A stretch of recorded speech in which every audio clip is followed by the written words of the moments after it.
All right. Another day. We're gonna go look at a hard problem, I believe. No other news. We have the contest coming up tomorrow, so I think my contest rating is gonna go up because I did a lot of problems this week, and probably in these past like 2 weeks. Honestly, my rating is not updated, but I've done a lot of problems since then, so should have a lot of gains to rack in on. A lot of gains to rack in on. Okay, so don't think there's really any problems to like look at for mirroring. I think I like kind of looked at them. I know in Roses is like solving some hard problems, but I don't really want to do that. And we'll go through the classical hards. So just go card tag and I guess to do like in queens, right?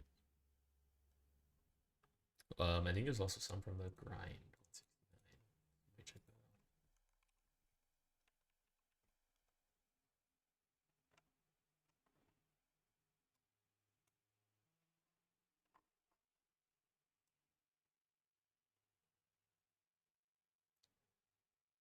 So let's see. We have maximum frequency stack, median from a data stream. I don't even think I've solved this one. Maybe, possibly.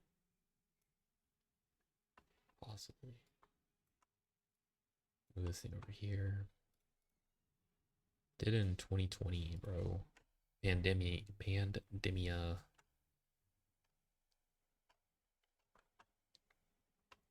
I'm not gonna bother again. I'm trying to get my count up, man. Trying to get to the count up. We already did word ladder too. I actually did the part 2 of this. And then close this. Worst case ordered less. I kind of already did that. Ugh. I remember this one. It's been a while, but that was good. Let's see. I'm gonna mark these two, honestly.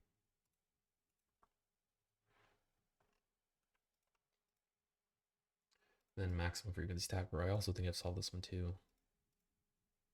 No, I haven't. Okay, sure. We'll try this one. Try this one. And then median of 2 sorted arrays. So just mark it. Mark. Longest valid parentheses. Alien dictionary.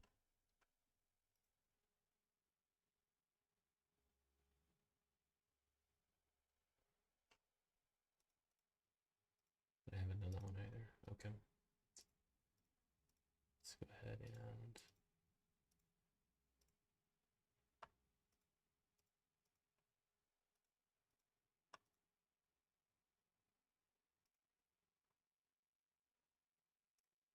cool. Here we go. Design a stack-like data structure to push elements. I'm gonna only spend probably 35 minutes on this. 35 to 40 minutes. And then I'm going to go into system design stuff. Just doing like some super brief, just Leetcode. Design a stack-like data structure to push elements, then pop the most frequent element from the stack. Did we not get the time complexities? I guess this is 01.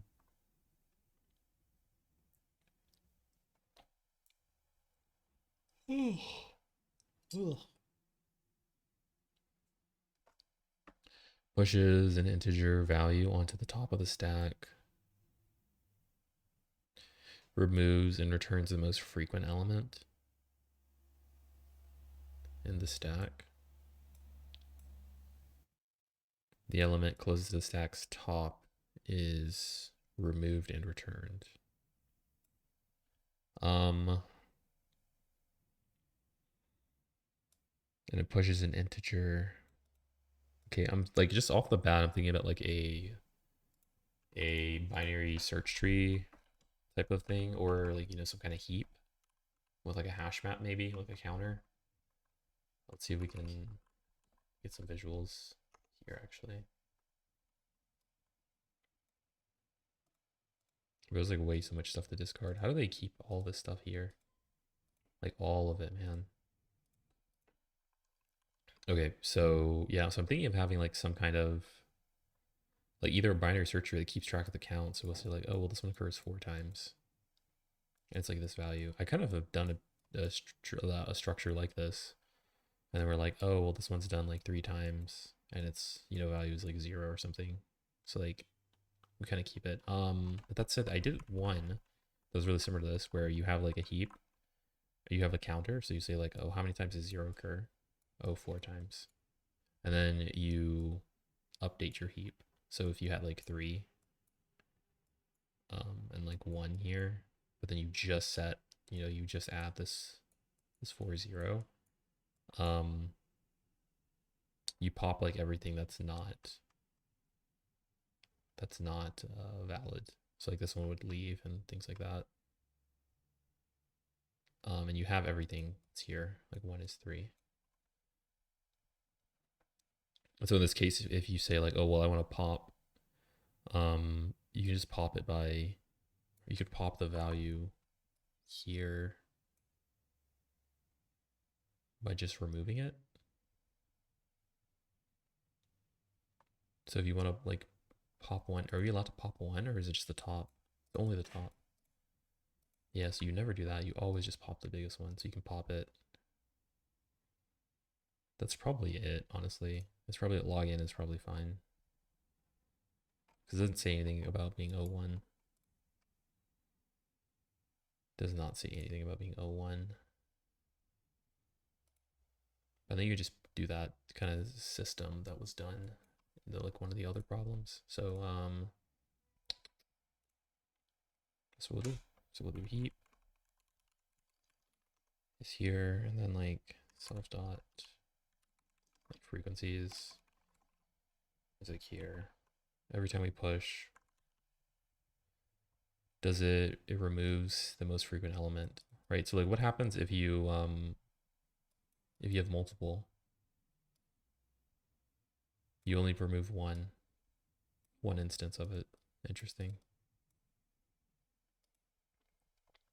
So do like 5, 5, 7, 5, 7, 5, 7, 5, right here. But when you pop it, you only back out of one value that's in it, which is a little bit different than what I was thinking, but probably doesn't matter because then you just make it a 3. Just make it a 3. I wonder, I'm can to maybe like a sorted list isn't bad here as opposed to the heap. Because this one gets weird with there's like a tie now. And I don't think you can heap on multiple values. I think it's only one value in Python. Can a Python heap sort based off 2 criteria?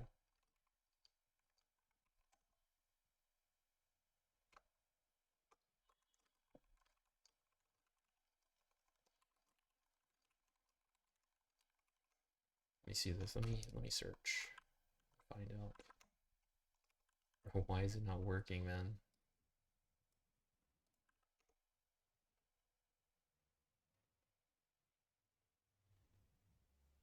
Okay, it's used as a tiebreaker. So the second is, okay, so it does sort on both. Cool. So you can have here and then have the index as like the second one. So you have like 2 indices. This is probably fine.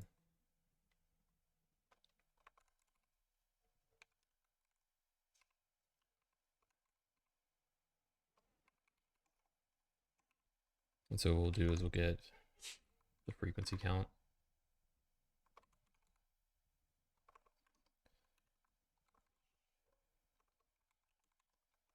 And we're gonna do this in interview mode. So we're gonna try to have our code actually like look nice.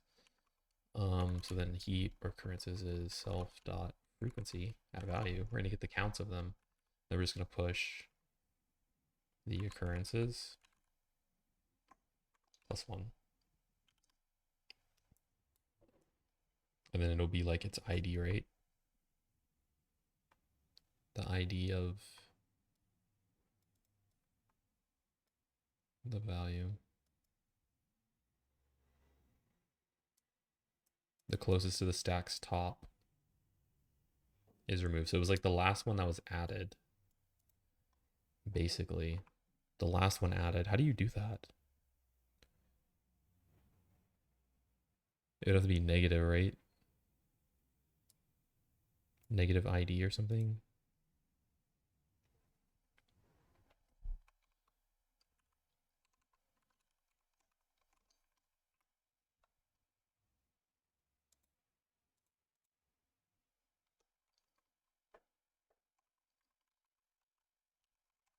Something like this, maybe?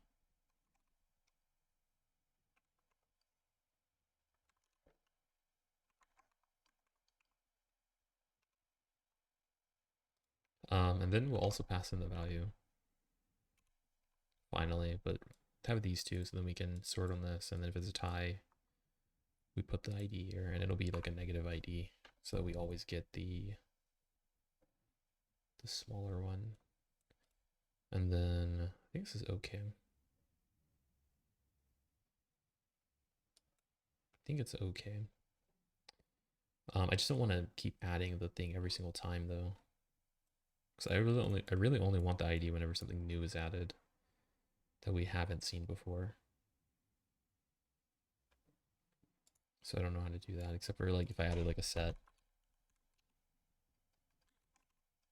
right? And then I just say like, oh well.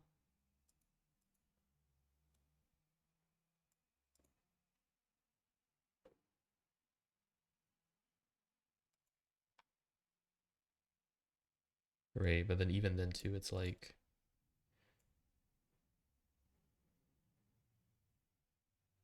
yeah, no, it's too complicated actually. It doesn't work.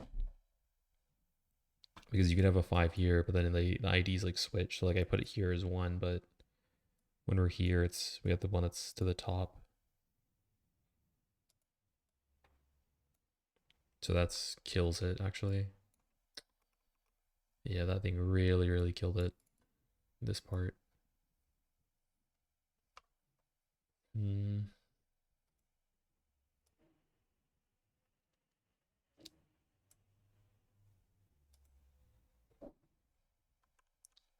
I do I need another data structure to check? Like if it's at the top, like you have like, I don't know, like 1, 4. Like you could use maybe a linked list, maybe, but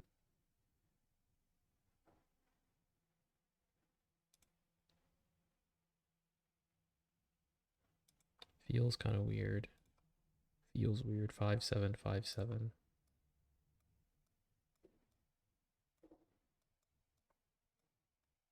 I should really like move my desk so I can put this tablet down. Maybe try drawing with it. Maybe 5, 7, 5, 7, 4, 5. Right? Like I want something that's gonna be able to say like, oh, okay, well this one's the last one too, so it doesn't. It's kind of weird, but you just kick that out. But then we're like, oh well, I want to kick out the 7. So we do kick out the 7, right? So then we're like, oh okay, yeah, sure. And then we just like kick it out. Um, you'd have to keep track of like every ID, or maybe one the frequency.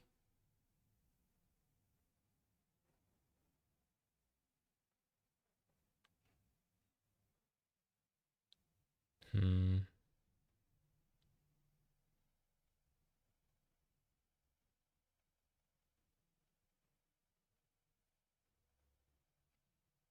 So I care about the order of it. What is the link list? The link list doesn't really help. There's gonna be like some combo. It's gonna be some type of combo, and I don't know what that looks like. So like we have like 1, we have like 5 is 3, so that's something. 7 is 2, but there's another component which is the order that they're inserted. So something needs to be done for that, and I don't know. How would we track that? We would use an actual stack. But then what do we do when we have this 4? Right, what do we do when we have this 4? We're like, oh, okay, well,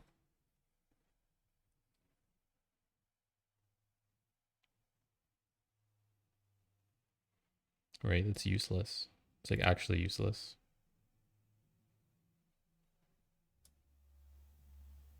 It's actually useless. Hmm.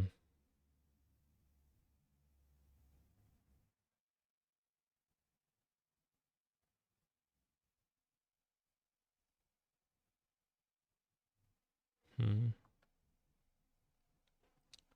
575. I don't know.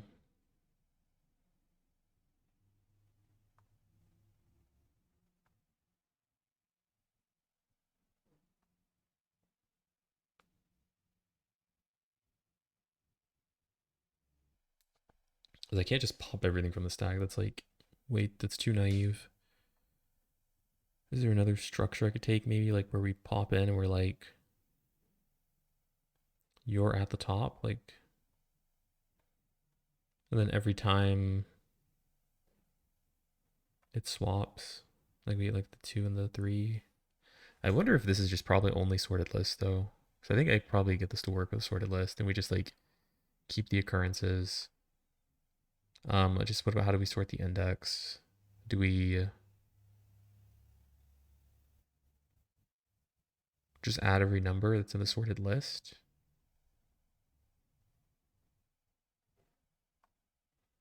And just like double add it, I guess. So we would have like, like 5. But then it's like we have like a sorted list, which is like so we'd have like, oh, index 0 is going to be a 5. And then the occurrences are first. So we have like, this is like the first one. Zombie killer whale. What is up? What is up? Axer told me to add your name into like this Leetcode list that I made. So that's what I did. I don't know if you saw it, but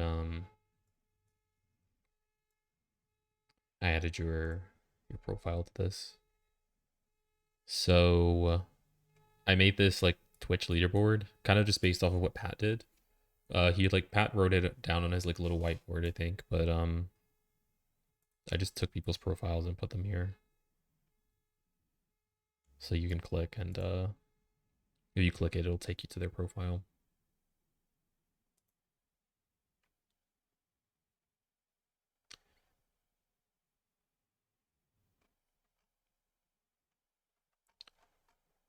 Yeah, it's I can send the link too, I think. Let's see. Is it here?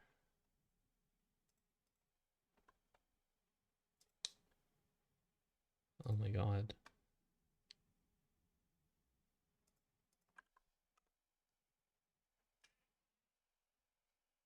Yeah, that's the URL. I haven't bought a domain name or really done it too much. Didn't really do a whole lot. Okay, so I think we do just pass in this. This will be the occurrences, and then we just keep going. So then we go with like, oh, well, there's a 2 here. Its index is 1, and it's a 5. And then this one, we're like, oh, okay, well, this one's like a 7 or something, or like a 2 or 1, and this one's like I guess index 3 or something. We'll probably sort them all on this, and then we can probably just pop from our sorted list every time we add. I know that works. I'm doing the classical problems, classical hard problems.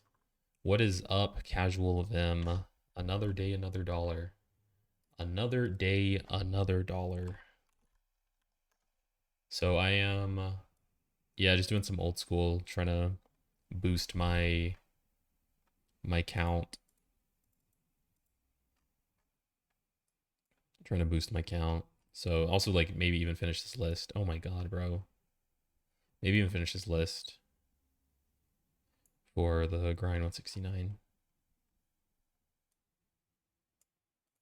Yeah, I think you probably do sorted list for this. Although I mean that's everyone's saying that's cheesy, but I think it's probably fine. It works.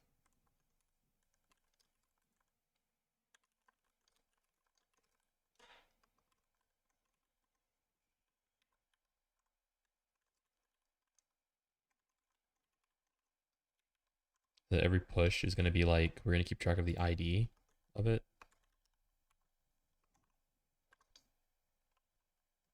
And then every time we push, we just do like sl dot add. And then we're going to add a tuple. So we're going to sort by the occurrences of it.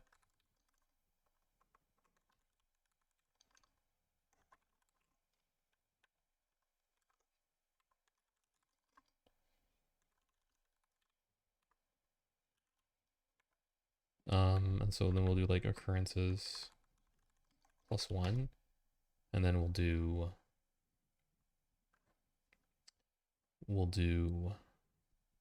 also I got some of this Stardew Valley music playing. I think it's too low, does it? If I decrease my volume here.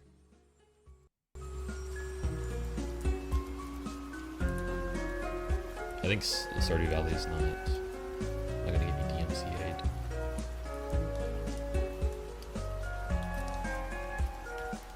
So yeah, we'll add the occurrences, and then I'm gonna actually turn this volume down a bit, just a bit. Add the ID, and then add the actual value.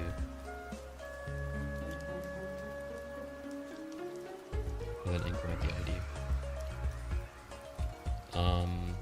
And then increment this value too. So do this. This will be fine. And then when we pop, we're gonna pop the most frequent one. And then if it's a tie, we want it to be the one that's closest to the top. So that's gonna be based off the ID. And the occurrences are different. And then we just do like self.sl.pop, I think. Is that how you pop values? Sorted list. Let's read the docs. This is because there's popping by value and there's popping by the index. Return and remove the value at the index. Yeah.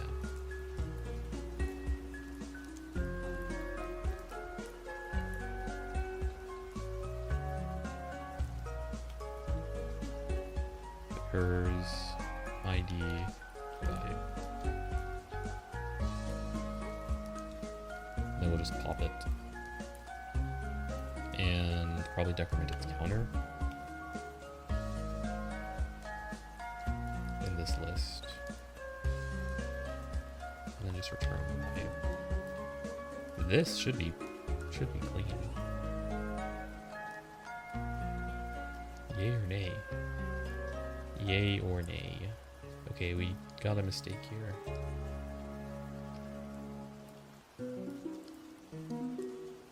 There we go. We got that sorted list. God bless, man. God bless sorted lists.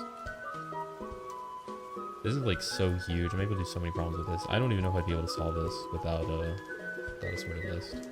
Easy clap at the Pepe frog.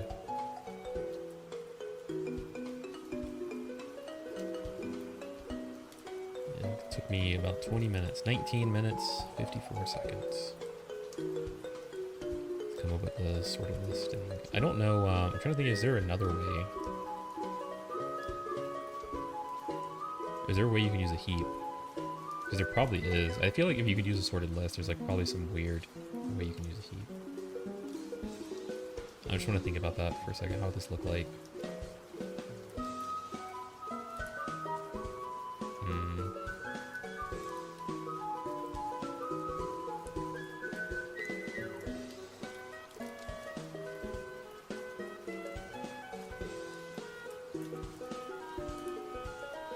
Oh, you just add this to the heap.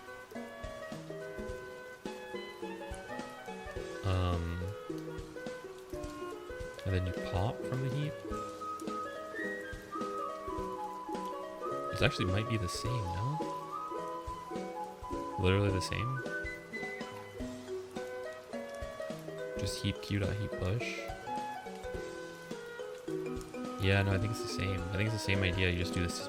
You do the exact same thing, but it's a heap. So I don't even think I need to use this.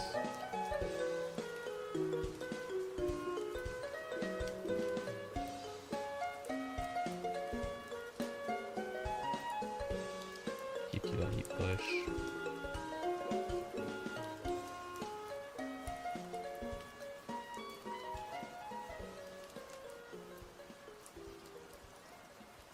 And like self dot SL. You just push it onto the heap, and then you just pop from the heap.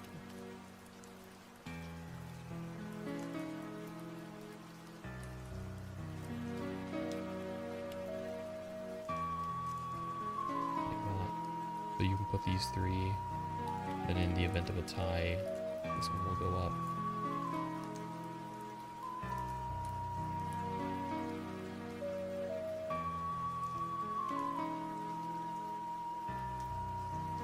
And then maybe this negative ID. Nope.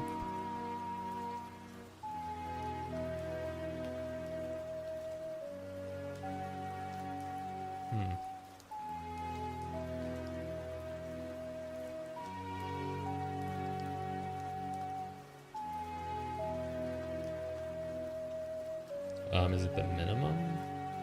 It's a min heap. That should be like a negative occurrences.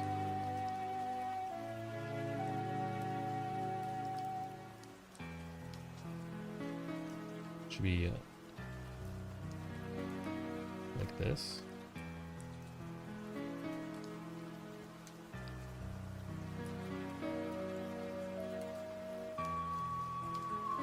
And then we do negative ID. Yeah, that was it. Yeah, okay, this works doing the heap way too, I think. Yeah, so I didn't need to use the sorted list.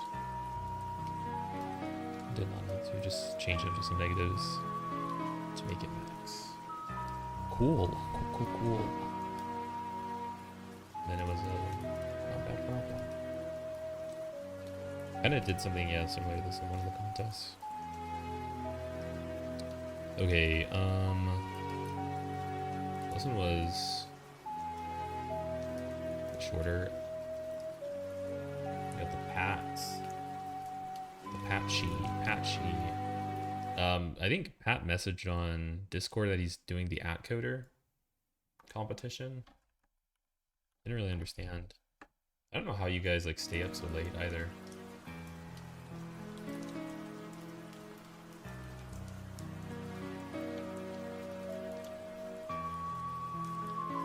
I feel like let's see, I'm trying to see what he actually said.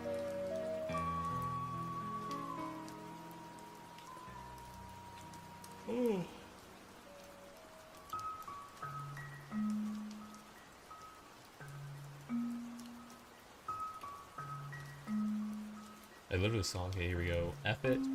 We go in at 5 a.m. Saturday @coder. Is what he said, and he linked this. Which is, I don't even know what this is. I don't even know what @coder is. Just more competitive programming stuff. At 5 a.m. 5 a.m. What time is it on my time? Like 8:40? I don't think he should do this before the contest though. I think he's gonna be too tired. Like it's actually gonna affect his Leetcode rating. The Ibra Dev, what is up, man? How you doing, bro? I'm doing good. Just doing some morning Leetcode. Doing some morning Leetcode before the day starts. Bro, everyone was saying that not everyone, but like a couple people were saying that like SS Pookie just had like the most insane stream, and I tried to like check it out yesterday, and it was kind of dead. It's pretty boring. Pretty boring. How has your interviews been, bro? I don't get interviews.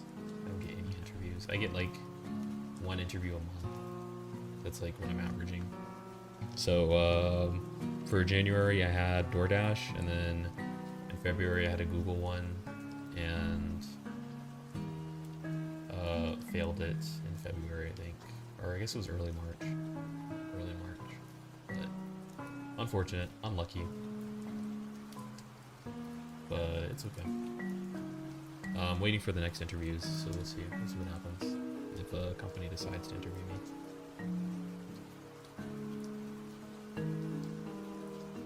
I should be like super prepared though. Like I'm actually really prepared, but there, I think there's always like some luck aspect in this, especially in this job market. This job market is actually very rough, and I would not recommend quitting your job in this market if you were like 50-50 about it or something. Yeah, I don't think he should do it either because of the Leetcode contest. Yeah, I don't think he really should be trying to wake up at 5 a.m. Again, like Pat's not like an early bird. Pat wakes up. He said this before too. He doesn't wake up early. So he's just gonna be tired, and then he's gonna be like, oh man, I spent 1 hour on Q1. That's tough. We'll work with you with it eventually. Yep. Yeah, if worst case, and hey, if I keep failing interviews, worst case what's gonna happen is this number's just gonna keep going up. I'm gonna keep studying, keep improving, and like this thing is just gonna keep going up. Like it went up, you know, for the 3 months, but like it's just gonna keep skyrocketing. Just how it kind of works, I think. The more you practice, the better you get. So this will be at like, you know, maybe 200 days or something, and I'll be like up here or something. I don't know, but I'm fine. I am chillin'. There's no reason, no rush. I can what kind of roles am I applying for? For anything, any roles. Just give me an interview. I'm applying to like full stack, right? It's full stack and backend. That's my background. So making websites and making web servers, managing web servers, full-time Twitch streamer. True, that's what I'm gonna be doing, bro. I'm a full-time content creator. If that's what the market decides, that's what it decides. I'll just try to make content, try to make better content. The one big problem I have with my stream is that it's not really super entertaining because a lot of it's just me studying, and I don't know, I'm not sure if there's a better way to teach algorithms because I think the market's saturated. What is not saturated though is like low-level design and probably system design. I don't think there's a single system design Twitch streamer, so I don't know. But like it's either like I have like those two aspects, so it's like educational wise, try to make content better and more engaging by, you know, having educational, or oh my god, I'm realizing I'm talking to the camera but I don't even have it on. But or the second route is like entertaining, right? So you can go kind of, or you can do both too, right? There's nothing stopping from doing both. Okay. We'll figure it out. I would like to add more jokes and stuff too, and like maybe commentary or something, but I don't know, it just doesn't really happen. It's kind of weird, like just talking into like an empty void, honestly. Will you give competitive programming a try? Once I'm 2,000 rated, I will be a competitive programmer. Once I'm 2,000 rated, so that's going to be most likely going to be in like 5 months or 3 months or something, maybe 3 or 4 months if I had to guess, of me doing this every single day. It's hard to make this type of content entertaining. Yeah, it's I think it's just hard to be an entertainer in general too, which is why, like, this is exactly why I did not decide, this is why I became a programmer, not a comedian, because it is really hard to be an entertainer. It's really hard to be like making like those entertainment YouTube videos and stuff like that, like Mr. Beast level and stuff. Yeah, it's not, yeah, it's better probably just educate people probably, and then like maybe do like a mix of it, because that's something that's super easy to do. Learn something, talk about what you learned. But yeah, casual Vim, I'll do competitive programming. I guess it'll probably be in like 4 months or something. if I still don't have a job, or if I fail like, you know, more interviews or whatever, if I don't get any interviews. I want to stream some of the projects I'm working on, but I feel like it's so boring. No, that's not true. Like I feel like if you have like your face on the camera and you just like talk to people, like it's okay. Like I think it's actually okay for game dev. I think a lot of the game dev people, especially a lot of the Leetcoders actually, they just don't really talk to anybody because they're just so focused. But no, there's a lot of people who just code projects. A lot of people out here just coding projects, and a lot of people just watching them. And you got like 11,000 people watching Pirate Software. Pirate Software started as a game dev. So, I mean, it's like really, like the bar is not that high. You just sit down, code, talk a little bit. It's chill. 11,000 viewers just watching them. But like, these 11,000 will actually watch him do, I think, like anything too. They'll watch him code games too. But he started with, like, you know, pretty sure just coding.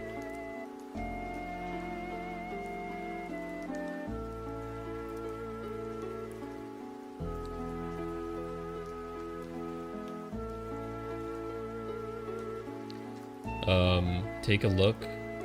Look at sheet. Smart Coder said it's good. Let me see this. This is RuneScape music, bro. I don't even know, man. I just found some random YouTube playlist, and I was like, oh, this is a vibe. Let's see what it is here. We can get the name. This is Spirit, Old RuneScape. Spirit by Old RuneScape. It's just relaxing video game music. That's all it is. Yo, yo, yo. Bet Simp in the house. Okay. Yeah, look at cheat. Sorry, said it's a good one. So it's a competitive programming cheat. What is this? I can bookmark it too. Can bookmark it.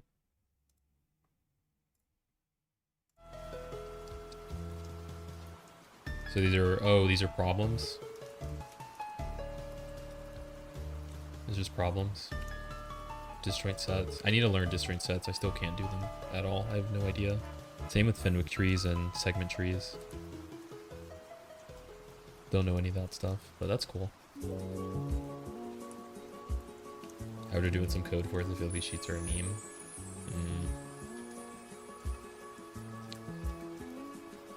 It's more about problem solving than algorithms.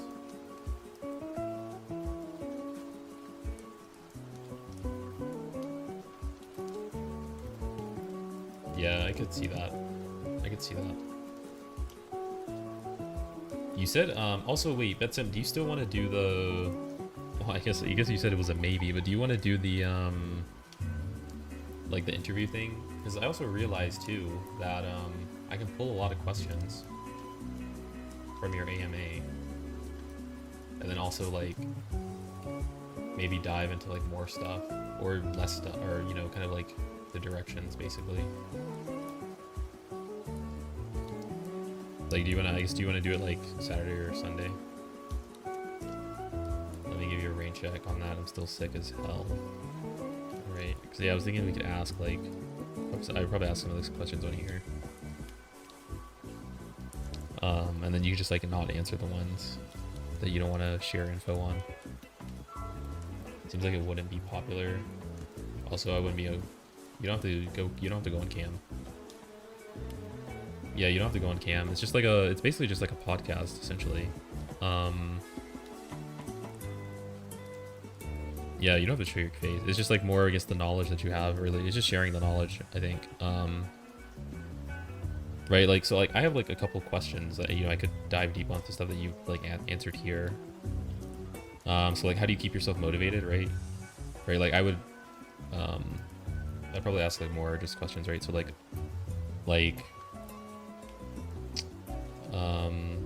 so you had another one where you had it. Let me see. There was another guy who asked about motivation. There was someone else who asked it, and I think you said that like that you, I don't remember what it was. Anyways, but anyway, I would ask more questions about this. Like, oh, how do you find motivation? What's like your compass for that and stuff like that.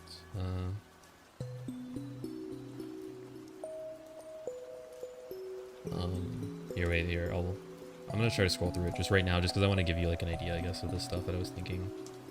How long does it take you to start water yards? I don't care too much about that because I already know the answer.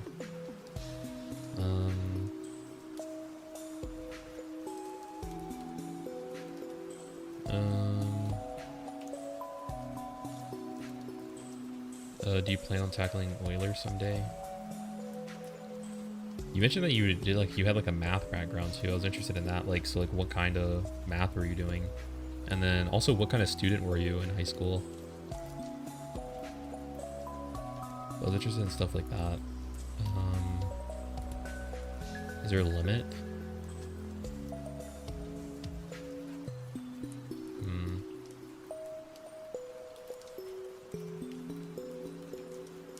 Oh my god, bro.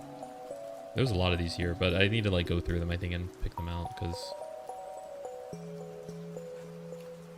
this one's kind of interesting too. So I enjoy my job much more than at Google.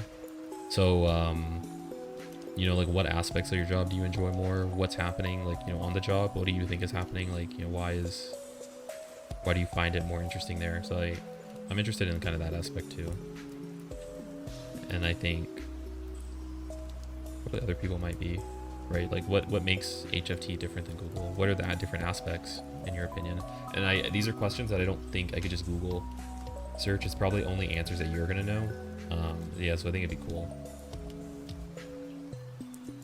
Probably only answers really that you're gonna know.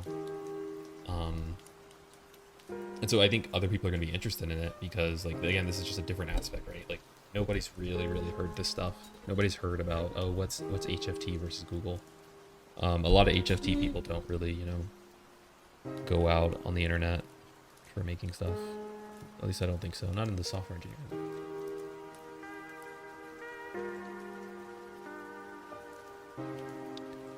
Anyways, yeah, so, anyways, that's my thoughts on that. Okay, so I spent 20 minutes on the last problem.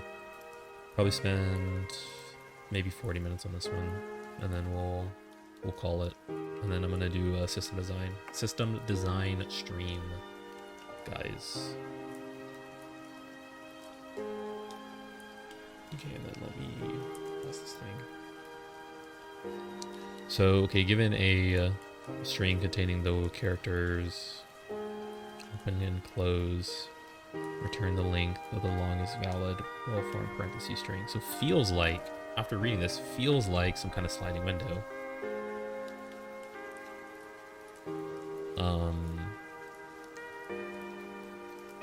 Possibly.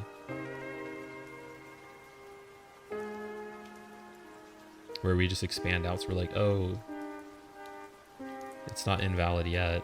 If it is invalid, then if our window is invalid, then we, you know, shrink it, right? And then we go up to here. It's only counted invalid though if the parentheses if we see a close before an open or something. And if not, then we just keep going. Then we get to the end. And then at the very end, then we like adjust until we're balanced again, until the window's balanced. So here is like, oh, fail, that's not valid. So then we skip. And then we're like, okay, yeah, that's fine. That's fine. And then we get to here and we're at the end, and then we're like, wait, no, this is bad. This one's bad. So then we like just break out. In Rosis 94, what is up? I'm just solving some classical hard problems. The old school OGs. Longest parentheses. Might do Alien Dictionary, maybe. I'm going down into these. That's it. I'm done after this. So I'm gonna spend a bit solving this problem, and then I'm going to system design. Might try to open up Ramp and see if anybody wants to do a mock interview. Maybe, I don't know, but we're done with the algorithms. Just about an hour today. Yeah, I think it's a sliding window. To just slide that window over. Just slide that window. Okay, so I don't think we have an answer. I don't know how to.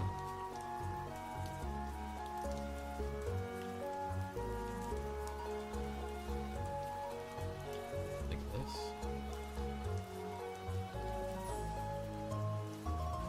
Bro, I really need to buy like a new headset too. This is actually kind of annoying. I honestly might end up doing that. It's just kind of stupid. Sony WXM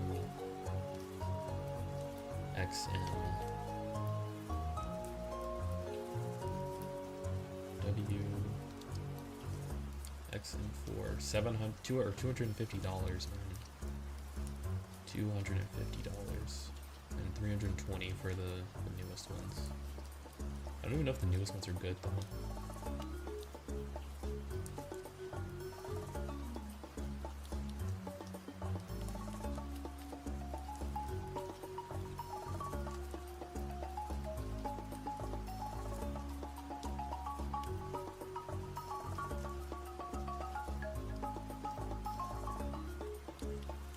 Also, bro, Amazon shipping in Colombia is like so bad. It's so trash.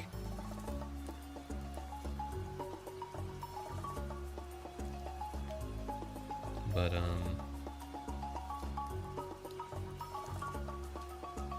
yeah, these headphones are so expensive. $250. I love these though. These are the ones that I'm using. I'm using like the version 3. But they're very good. Very good. Too bad they broke on me.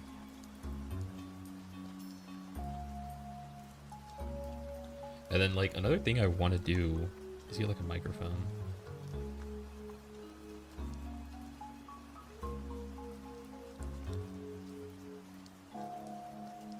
Like an XLR microphone.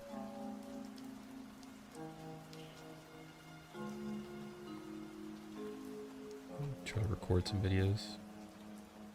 But I have my Yeti.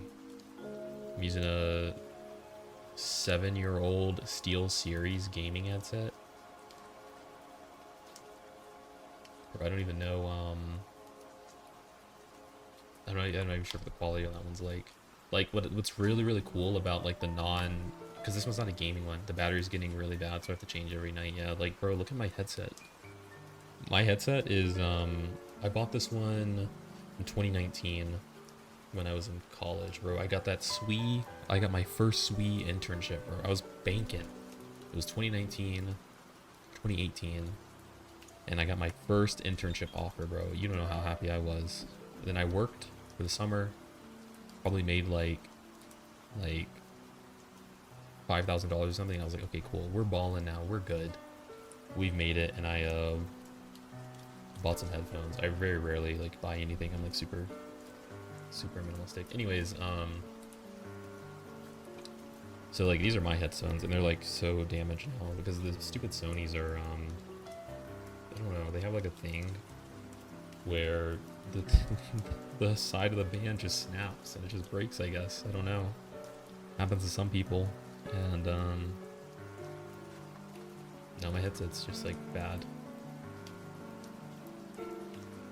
But the bad part about like the Steel Series, I guess, or not Steel Series, but just gaming headsets, is that like it doesn't have noise cancellation. So like these are super helpful for me on flights. And I was doing a lot of traveling, so I could just pop these in and I can't hear any crying babies. And crying babies are like the bane of my existence on the plane.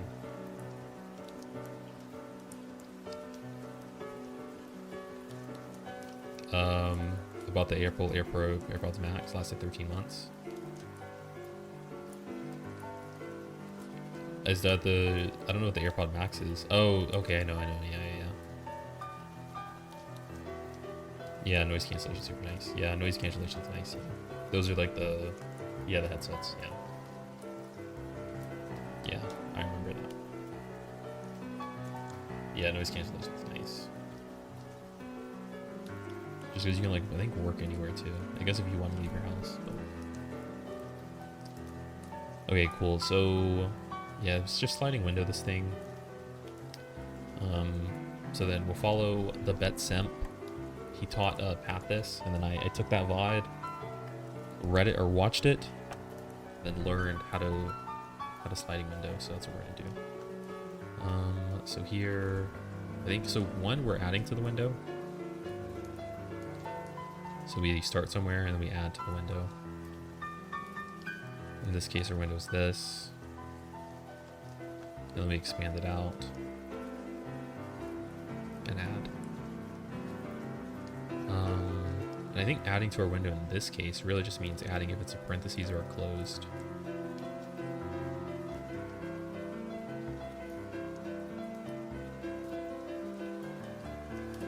I would like probably just use like a map.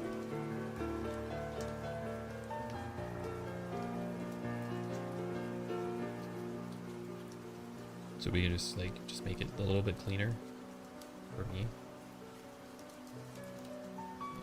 So it's like a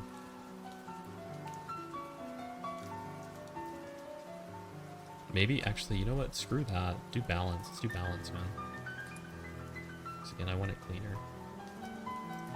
Open will have a balance of like 1, and then like a close will have a balance of like -1. And then we just say like balance, you know, equals parentheses to end. At the character.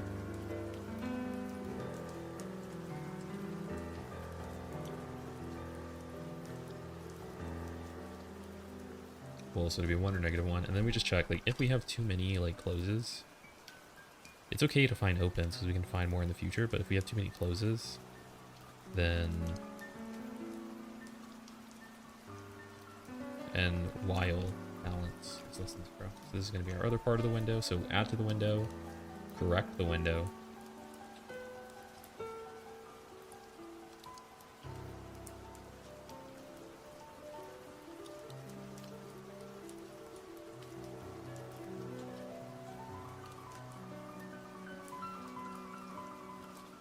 We're going to remove.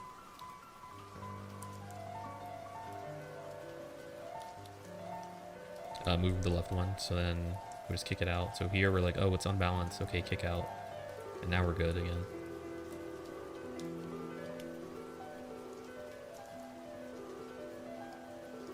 And then we go here.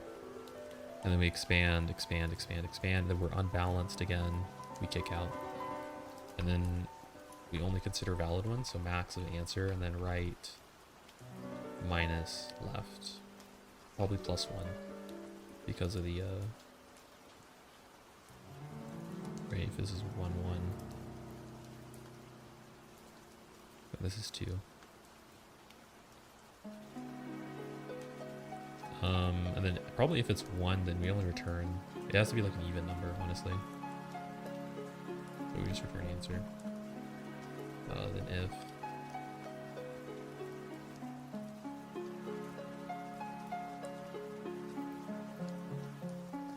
or something. I might have messed this up, honestly.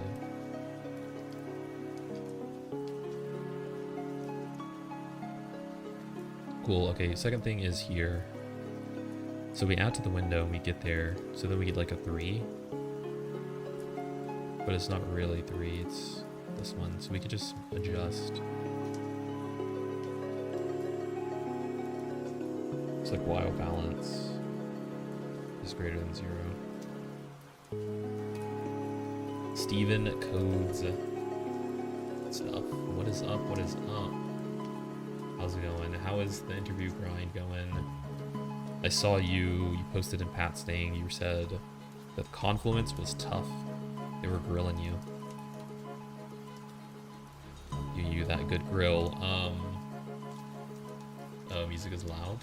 Okay. Like, this time I cut it, I guess, to half. So now I'm talking, it looks like I'm talking like about twice over it. Smart coder, what is up, what is up? Yeah, it was a humbling experience. Nice, nice. You said that they asked you something about Cassandra. I don't know if you said this Yeah, no, they really. I mean, because the problem is, you're in a system design interview, you're designing an entire system, right? Like who designs TikTok in 1 hour? It's impossible. There, you can go so deep, you can go over so many different levels, and yeah. But you said they asked you about Cassandra. Did when they asked you that, you mentioned like LSM trees and versus B trees? That's all about all I know. I think is like Cassandra is like an LSM.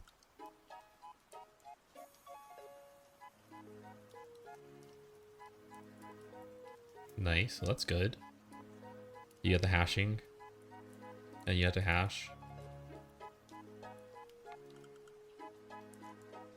Yeah, that's good. They started getting into the differences in different hashing. Yeah, that's insane. I would not have expected that from Confluence. I don't know what Confluence does, but like,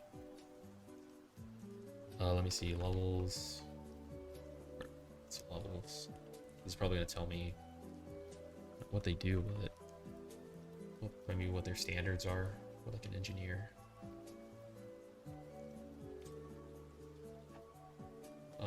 Okay, nothing on Confluence. What does the company Confluence do? What does the company Confluence do?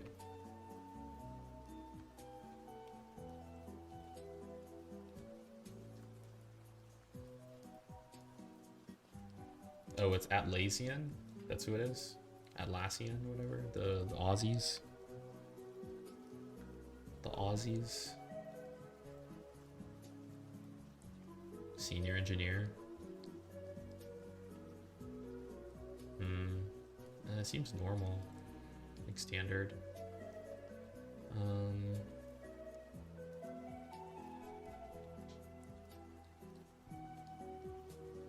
Kind of overwhelming. Yeah, like it's like when I mentioned one database to use. Yeah, I think it. Yeah. They grew me pretty hard on the difference between database providers. Do you know why Albert Einstein released spatial theory of relativity? Because he wanted people to understand relativity, and many of them were scared to read general theory of relativity. Similarly, you got to span it in 1 hour to prove your worth, I guess. I don't really understand. Oh, but bro, I almost read. I read part of Albert Einstein's biography. It's actually really good. Granted, I only read part of it. So, I once he got into college, once he graduated college, he was like working for like his dad in like a stupid paper thing, and he like literally barely passed college. Not barely passed, but like he was not an exceptional student by any means. And he was just working in like a patent office, and then like on the side, like we solve these Leetcode problems, he was like solving physics problems, like just grinding them out just for fun. They're gonna be hard on the differences. So why Postgres over MySQL? Yikes. I gave my reason why to use MySQL, but they were started diving so deep. Senior interviews are hard, but didn't you pass Facebook senior interview though? So maybe it's just Confluence, right? But yeah, I think you're right too. Senior interviews are way harder than mid-level for sure for system design. But I guess my guess would have been that you've probably already interviewed with like a ton of senior positions, like before getting your Facebook offer, right? So I mean, I don't know, because I'm not senior at all. So this is all you to decide. I just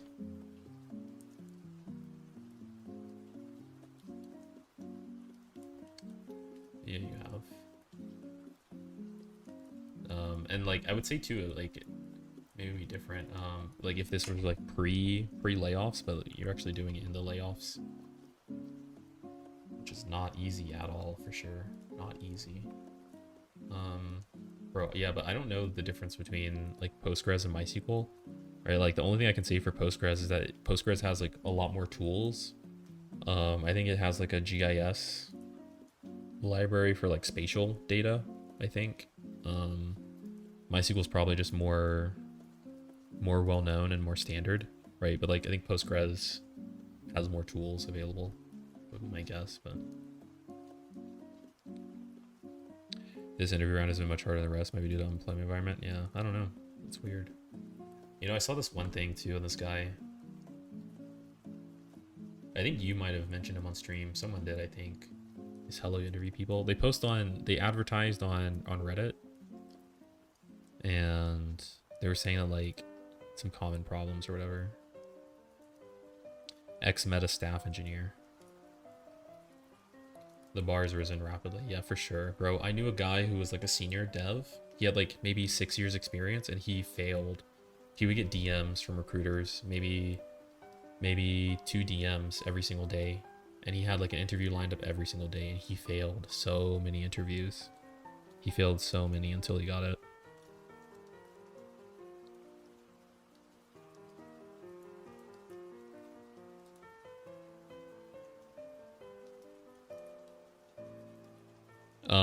But this guy kind of, I guess, went through and he was like, this is kind of what I base my thing off when I talk about like the differences between mid-level and senior, which is that I think mid-level is just like they don't go deep. They really don't. They'll just say, oh yeah, but then it says like as a senior you go to 60% breadth, 40% depth, and then like staff is like super deep.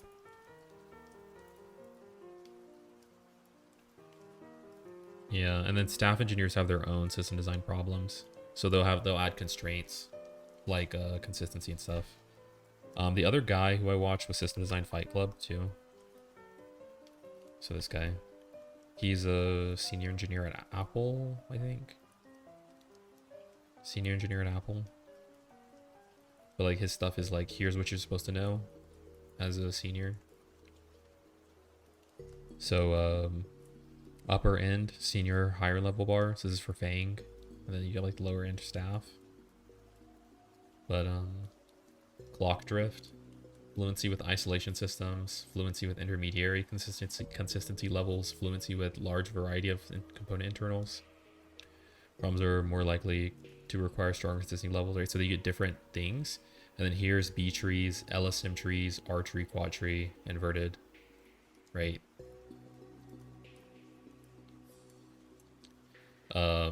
Partial failures and stuff like that. Machine count estimates. Let's see, what do we had here? The bar has risen rapidly. But they were like, so what else? And I was like, God damn. Bro, you know that's so screwed in the interview. You give that explanation of like, oh, well, can you do more? You're just like, oh shoot. Oh, my camera died. Let me switch to my Mac. I did not charge this thing enough. Okay, cool.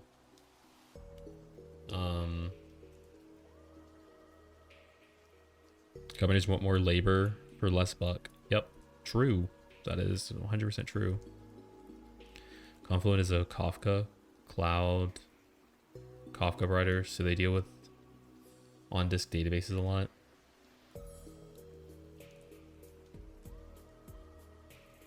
Yeah, so they should have brushed up more. I don't think mid-level design is that easy right now. You get grilled on different stuff.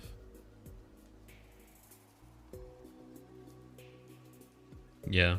I didn't, for DoorDash didn't grill me really, but that said, I also probably messed it up. I think one issue with system design is that I just do it too slow. So, but he didn't grill me too hard actually on really anything. But that's my only like system design really. I had one 2 years ago at Amazon, I think, or LinkedIn. Man, not to be judgmental, but I feel like everyone over senior is kind of on the spectrum. Not something. Everyone was talking to me so matter of fact and kind of harsh.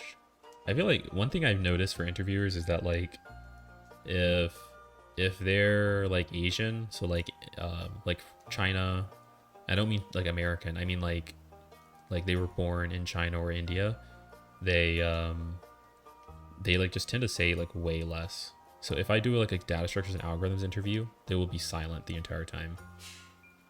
And the only time that I will know is because they'll say so if I say something and I'm like, oh, so we could use a cache here, and they say Like, I know that that's them saying like, oh, you're on the right path. But it's just general, just silence. Yeah. But like Americans, I think they're more like, oh yeah, here, let me help you with this. Let me do this. Let me do this.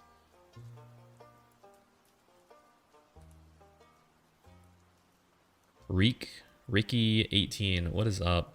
What is up, man? I don't know what this good luck, have fun pledge is, but welcome to system design. Welcome to system design. Not judging you, but are they seeing your profile as a green? Like changing 2 fangs in 1 year has kind of raised a few questions, I guess. They might ask, but I feel like they might ask, but I don't think they're gonna care that much. Especially if they call him for an interview. Like if he's getting calls for interviews, and like the people are like recruiters are like DMing him. Yeah. I think Asian interviews is hard to judge. I feel like I fail every one of their interviews due to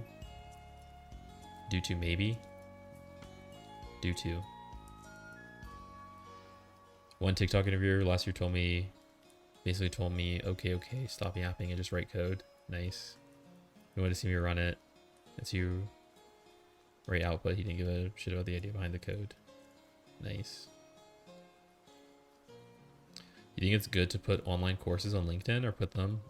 If you have them, put them. If you have an online course, just put it. If you've already done it, you might as well. But should you seek out online courses? No, that's not. Nobody cares about them really. Like if you're like, oh well, this doing 10 online courses is gonna get me a job, or it's gonna get recruiters to call me. It's not. I mean, you can try it too. You can call them, prove me wrong, and put the 10 courses up. But from what I've heard is that recruiters don't care about them. From what I just like research online.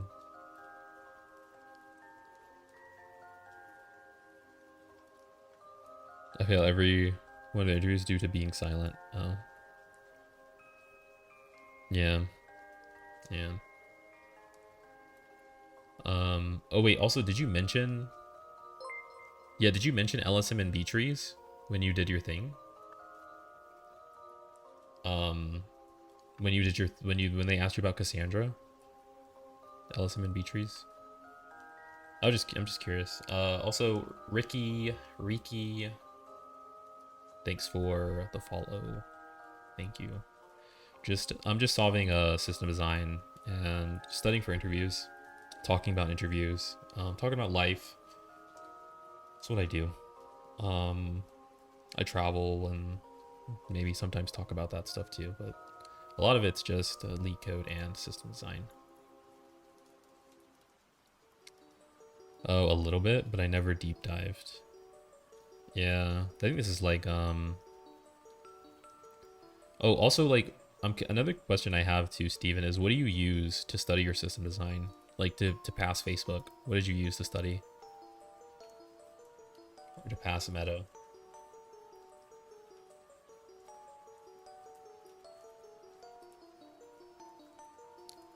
So I think we do while balance is greater, then we just move it.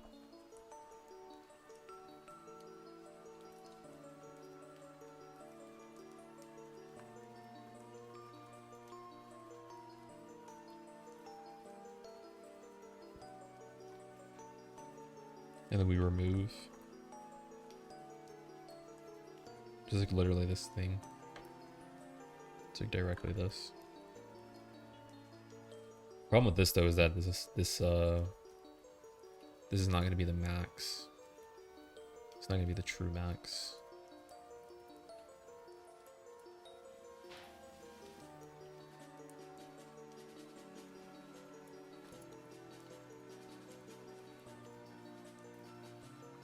Oh man, I don't even know how I got 8 here.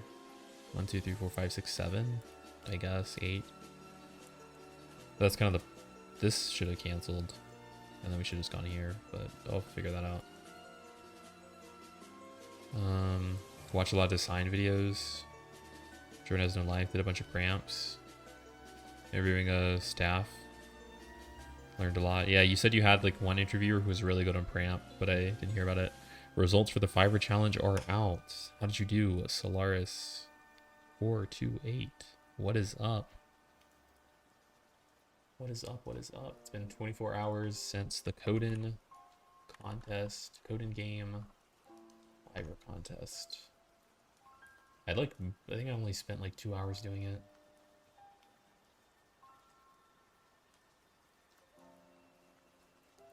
The puzzles, companies, schools. I was 955 with a bro. This guy did it in 7 hours. Where's the bet simple in here? I don't even know what his name was.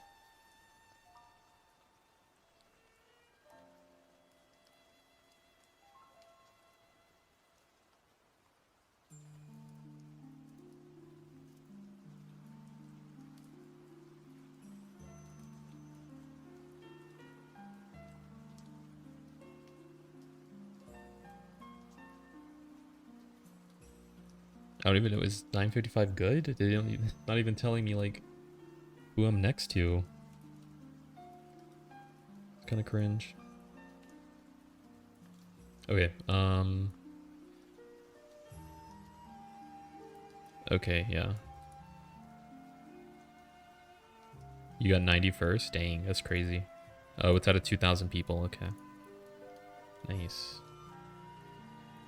Can I be completely honest? I think these unicorn large startup has a higher bar than Fang. Yeah, I don't know. They shouldn't though. They should not have a higher bar. Fang should have the highest bar. Heck yeah, I bet he's doing it. He better be. You can see who you're next to. I believe. I don't even know how to do that.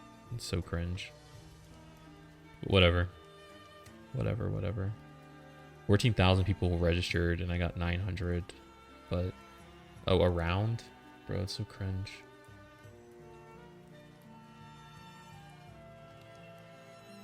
A lot of, Euros. A lot of Europeans, man. Europeans went off. Okay.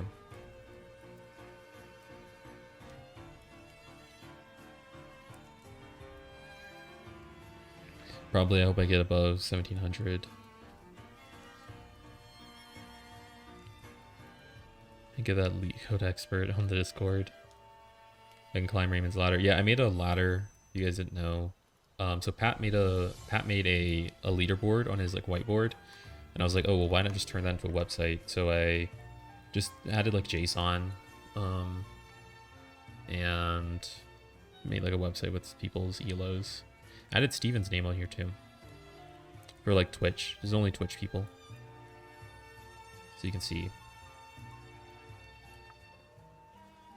Can you recommend a question? Yeah, you can recommend a question. I mean, that's it. I'm not going to do any Leetcode stuff. I'm not doing any Leetcode stuff. This is system design. I was supposed to spend 40 minutes on this problem. I've been talking for like, I've only spent like 10 minutes on it. Because I've been talking for like 20 minutes. Yeah,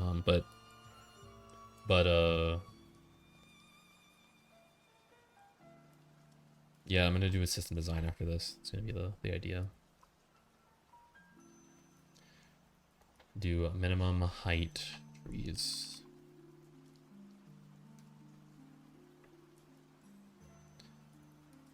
This is the graph one, right? I think this is the one. I think I solved this a month ago, but I think you convert the tree into a graph or something, right? Maybe? Possibly. Let me read it. I don't know. When did I do this? 2 months ago. I think you have to convert the tree into a graph, and then like, that's like one way to do it, and you like check to see like something. I don't know. Does your... No, never mind. No, it is a graph. It's already a graph. Okay, never mind. I don't remember how to do it, but...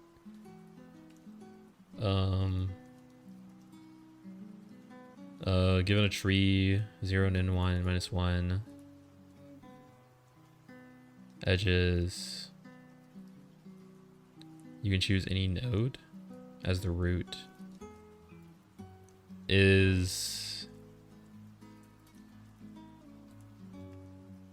I think it was like some kind of traversal thing, but Uh, let's see. First thought. No, shoot, no. I think I remember there being like some kind of trick to this. There's like some trick where, is it the child is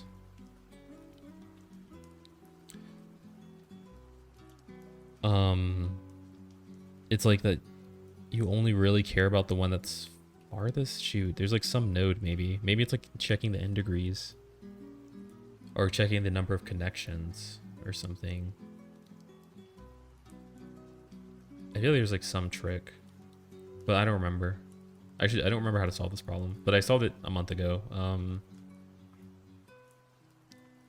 But maybe I'll look at it. I just remember there's like some kind of trick that you do, some kind of observation, some kind of thing where it's like if it's attached to this and this, then that's the only things that it can be or something. Maybe I'm wrong. Right, like it's 3 and 4. Like I think you only have 1 or 2 as the answers. Always. Like you could think you always only have like 2 nodes or something. But I don't remember. I also haven't even fully read the question, so I might just be talking something. You can choose any node. When you select a node as the root, the result tree has a height. Among all possible root nodes, rooted trees, those with minimum height are called minimum height trees. Return all... Maybe I'm wrong. Ignore what I said. Ignore what I said. I remember solving some problem that was kind of maybe like that though, but... Anyways.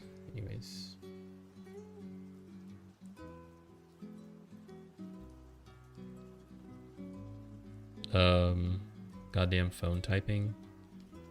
No, I've seen Raymond smashing easies. This is my favorite question. I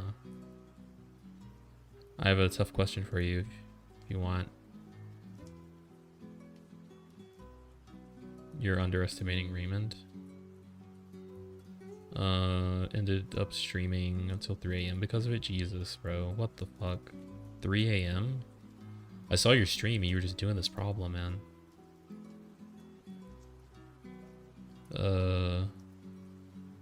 Smashing hearts easily. Oh. What's your rating? Oh, and we have...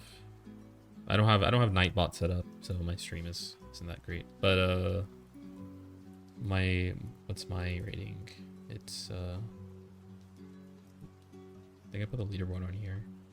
Well, did I not link it? Really? I just didn't link it.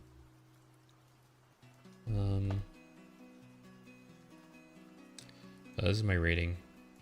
But hopefully it'll go up. It's been 2 weeks of me like grinding problems since I last did a contest, so I think it'll go up. I think I've improved.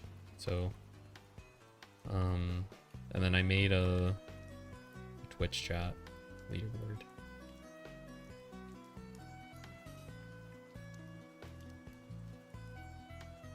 But bright green for 2 months. Yeah, bro, but nothing like you got like 2,000 submissions when you did your 2022 one or something. Or was it 3,000 submissions? I don't remember, but you had like a 1 peer review just like going super hard. Even harder than me. I have 1,000, but like yeah, I think you probably had to be like 2xing me or something. Just crazy, man. Crazy.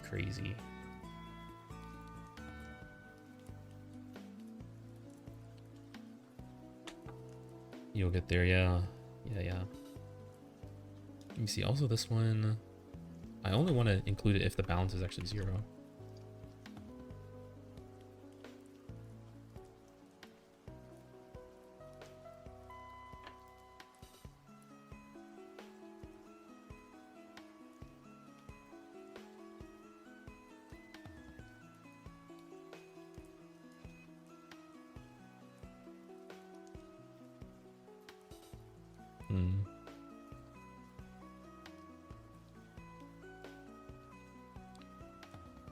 If the balance is greater than 0, I think it's okay to expand. Is it? Because yeah, you can always find something. Maybe this is the hard one, though. I don't know.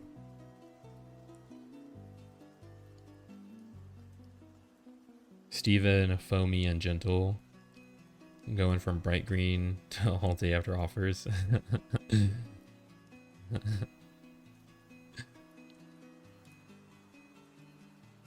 I bet some finished Leetcode were all behind. Catching up. Leetcode nights.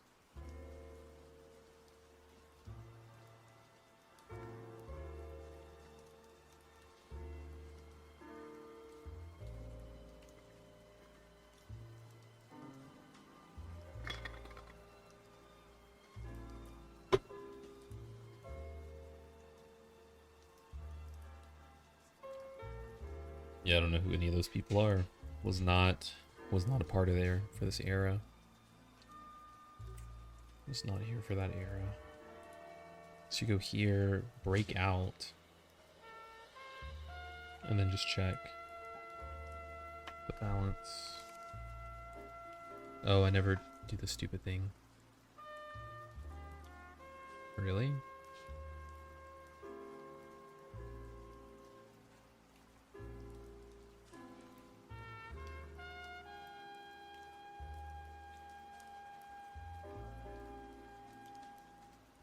Oh, and right doesn't exist anymore?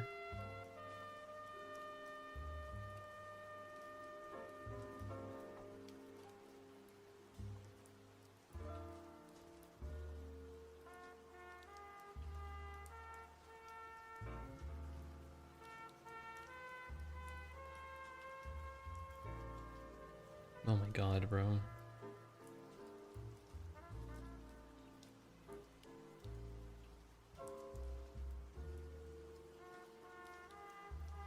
Balance is 1. We have too many. Yeah, that's good. So then literally just shift it. And then we go to 0. Yep, shift it.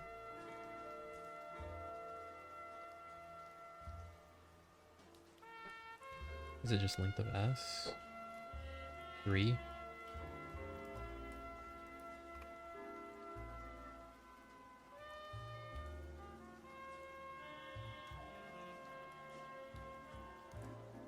Nice. Why is it not +1? Oh boy. There we go. This is what I envisioned. This was my wall. Okay. I don't expect Foamy to Leetcode with DD. What's DD? DoorDash? Work-life balance? Or Discord work-life balance? DoorDash work-life balance? I didn't know DoorDash had chill work-life balance. He's always playing games and going to Japan. Heck yeah. We love Japan. Where?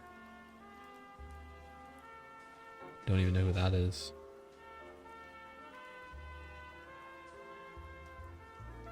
This question actually shows up in meta interviews, but know it. Do you have any interviews coming up? This question wasn't bad though. This is like a really easy question. I mean, that said, I haven't submitted yet, so hey, maybe it won't work. But this was very easy. Again, I probably only spent like 10 minutes doing this, but I was also talking. And then what, this is an edge case that I kind of thought about.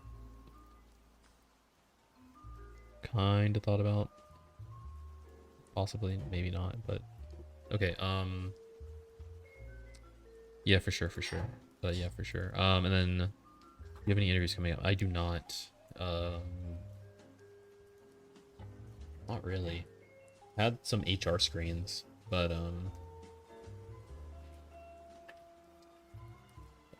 don't have a lot of companies reaching out, and if I apply to like your cold apps or whatever, I don't really get anything. That said, I had a DoorDash interview in February, and I had a Google interview that I botched, and might have an Amazon interview, but we'll see. I'm a software engineer, just full stack backend type stuff. Web servers. Um, yeah, that's my area. I can show my like thing. This is the last time I applied to as in what location? Oh, well, I mean, I, I am currently in Colombia, so I guess to get to some of this lore, I kind of went over this yesterday, but we'll go over it again. DoorDash failed as a company. Nice. No, I should have studied up on system design. Dude, DoorDash has like what a joke. What a joke of a interview process. How easy. Oh my gosh, bro. And I actually fumbled that. So insane. But that's okay. Yeah, so yeah, Steven, what area I'm in right now? Right now I'm living in Colombia. The country. I'm living in this little city, Manizales. I think it's like the 7th largest in Colombia. So I quit my job like in June of 2023. I was working at Easy Post, and I went to travel. I like traveling. I speak Spanish. Like just love like different cultures and stuff like that. So I quit my job to travel, and then I like went to London. So like June of last year, I was living in London for a year, and then I went to Paris for like 3 days. Then I went to Alicante, Spain. By the way, guys, houses here are like $100,000. You can get a house on the beach in Spain for like $100,000. I was looking, and then I went to Colombia. So that's where I am right now. Right now, rent is really expensive in the United States, and I don't want to live with my parents, so it just doesn't make any sense for me to go back and do my interview prep in the United States. Yeah. So I mean, I'll just be here. I'll be chilling. Hey, if no company wants to interview me, that's fine. I'll be making content. But yeah, I went to Mexico and stuff like that. But that's what I'm doing. Yeah, I want to be like, yeah, I'm gonna travel for a month soon. Nice, that'd be good. Oh, I went to Japan too, actually. Forgot to mention that. I went to Japan for like 2 weeks.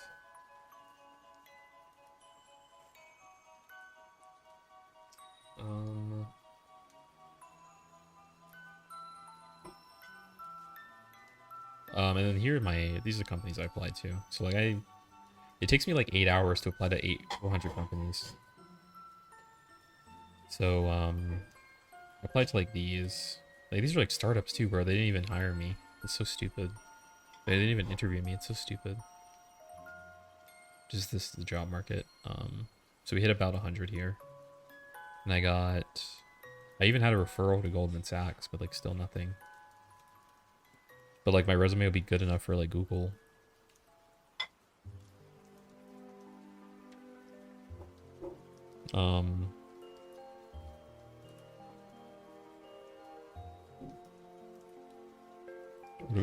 What are we doing? Wait, I was trying to see this. Oh yeah, I got a referral for Amazon too, but this is like the only reason that I might have an interview with them. I don't know. I think that's where we're at. That's where we're at. Solo travel. Yeah, I'm solo. I've met like friends here, so I have like some digital nomad friends, but like a lot of us kind of just go to our own countries, I guess. So I think I have one friend, he's going to like Peru soon.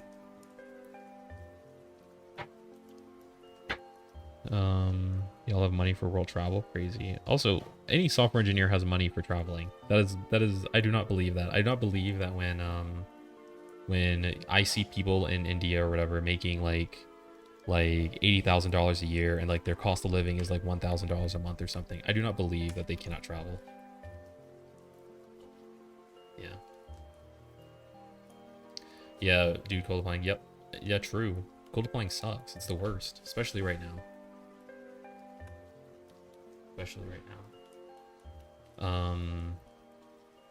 I'm surprised there are people higher than Chi-Chi's on Pat's stream.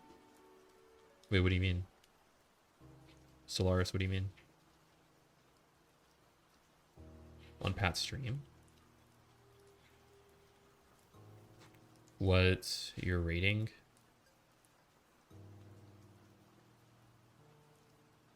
And I'm only 1677. Yeah, I only did 3 contests.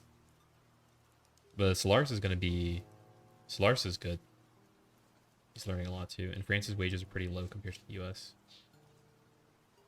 The mean is like 38K for a junior.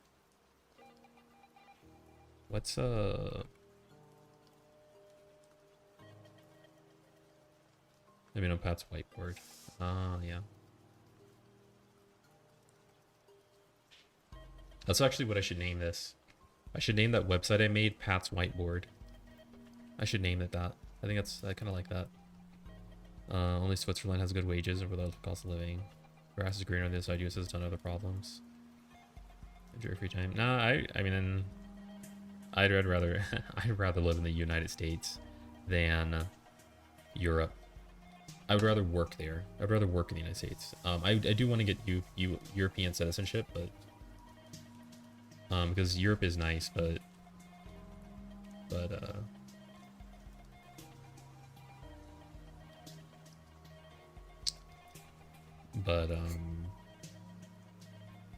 yeah.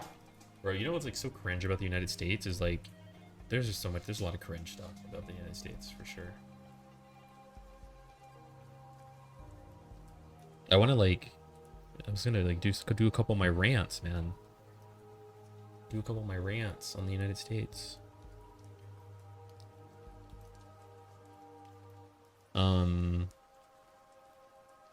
Yeah, the salaries are low for devs? Really? I don't know anything about Europe though, but I'm surprised. Let's see. What's the cost of living in Paris, right? Like, we've got about, what, maybe 1K a month with 1K a month. And let's say you ball out 2.5K a month, $2.5 thousand every month, 2,500. And you're saying that the salary of a junior dev is 40K? So they live in Paris. They live in Paris. And if they're making like 40,000 a year, they live in Paris making 40,000 a year. I don't know Paris taxes, but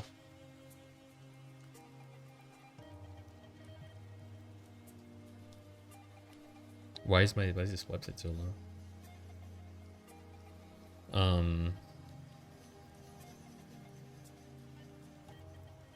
Really? That's pretty low. That's like barely livable. If you, I mean, this is US taxes though. 20%. You can only get 80%. But that is very low for Paris. I don't know what the general thing is in Paris.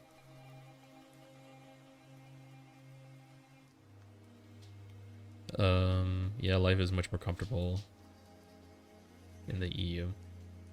EU is nice. 40K a year, probably get you 2.5K a month or net or something. It's the same in the US, it looks like. I recommend Steven for VIP. Yeah, I don't think I have enough VIP badges. Somebody's got to go. I got to kick someone out. Unless I get 10 people chatting. If 10 people chat at the same time, then I get more VIP badges. And there's 12 people watching right now, apparently. So,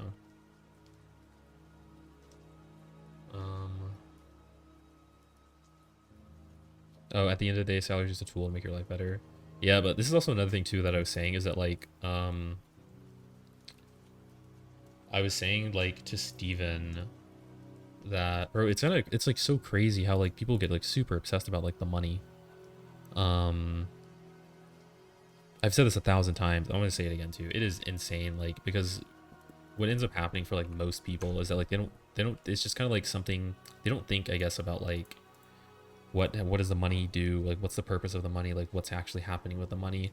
The money's just a goal, and it's just acquire more money. So then they hit like some ceiling and they get more money, and then they're like, oh well, hold on, 80K isn't that much money, and then they make more, and they're like, oh hold on, 100K is not that much money, I need more. And then they get to 200 and they're like, I need more. 300, I need more. And they just kind of keep going infinitely. Until they eventually, at some certain point, they realize, hold on, this isn't doing anything for me. And this is like some kind of like a midlife crisis for them. Because they just wasted their life chasing something and it just like didn't give them any kind of value or whatever. Am I on blind? Yeah, I also yeah, I asked for referrals on blind. I've asked for referrals on blind. I guess I'm not worried. I'll find something eventually. You know, we'll try to increase my ratios. I'm improving some stuff a little bit by bit every day.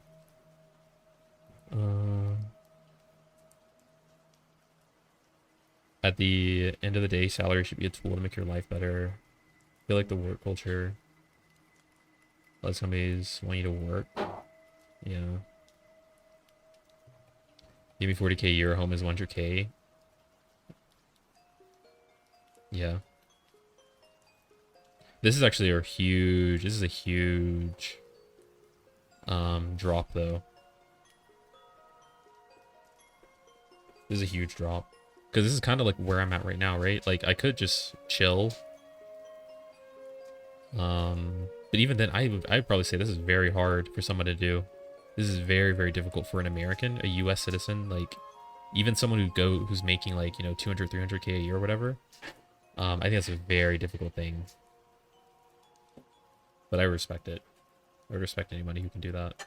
I think kind of Chi-Chi kind of like dipped, didn't he? I don't know how much money Chi-Chi has, but I think he dipped out. This is probably Chi-Chi right now, just coasting.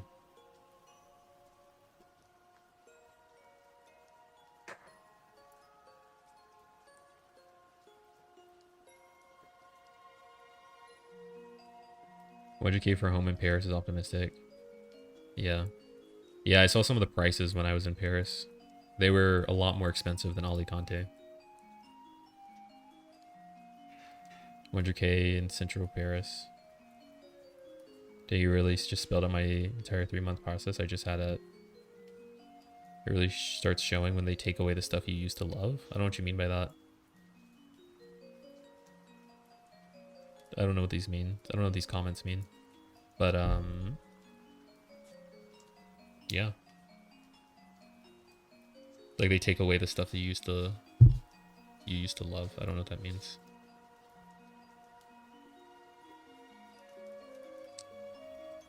Okay. I'm just gonna save this.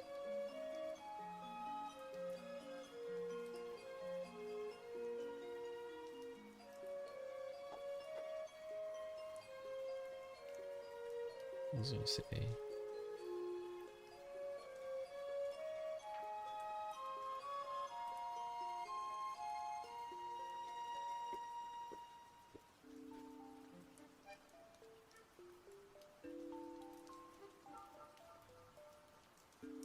You know, another thing too, I think is like super weird. Actually, okay, we're gonna go more rants.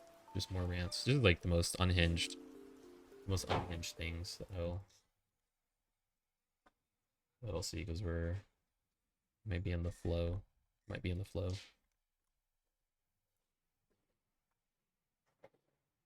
Let me see this. I need to open up the Google Maps thing again. Or maybe I don't. Maybe I don't need Google Maps. I don't need Google Maps.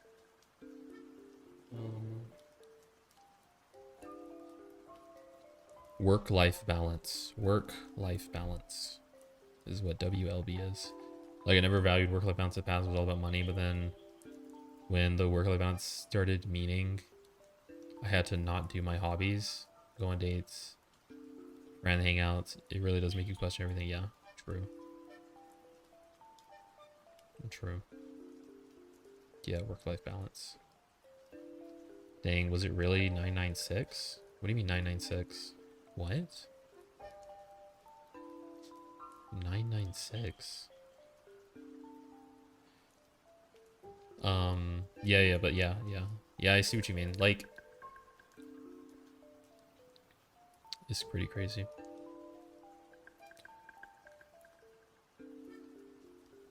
Yeah, but like, bro, the actually, I'll wait for. I guess it doesn't matter. Like, one of the craziest things about living in the U.S. is like this is like a reverse culture shock that I had, bro. Sitting in line to like go find parking for your car is so stupid. And everybody in the US thinks that is just completely normal. That is crazy, bro. If you go to Europe, you or typically just you just walk like maybe 30 minutes or maybe you take a metro and then like you're at your event and you can actually do that. In the US, it's like, "Oh, well, I want to go watch a movie." So you like drive your car. This is assuming that you live in like a like San Francisco, I guess, or DC or maybe even Miami. You're like, oh, well, I want to go to the club with my friends or something. Or I want to go to the bar. You drive in your car, and then you like drive around for like 5 minutes looking for parking. That's just like so cancer. I don't even. It just seems really stupid to me.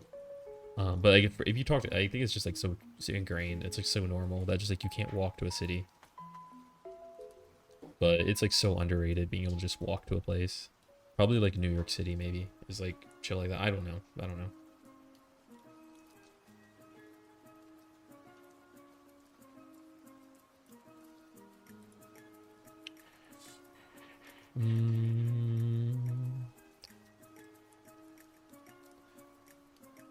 Work-life balance. It's pretty bad. I didn't work every weekend, but I worked some. I remember I worked with a pretty heavy fever to hit some deadline. It sucked. And then my tech lead just said, thanks for getting it done. Yeah, I heard that I was watching Dr. K and I was like looking at how like, you know, burnout works. And Dr. K was saying that like, that I'm trying to remember what it was. That like one core part of like hitting burnout is that like you think the work that you're doing is like meaningless or something. And I realized okay, this camera is actually the one that's being used. But like not basically getting like a thanks or like appreciation can like, you know, cause burnout. But basically that like companies I think are probably more likely to cause burnout because they just like they don't really have any incentive to care. Like if you just say like, oh, it's all the employee's fault, then they don't really have to change anything or like try to improve anything or whatever. But anyways, all that to say is that like I think that like it's like a core aspect of burnout. It's basically just like you working, but it's like for no purpose.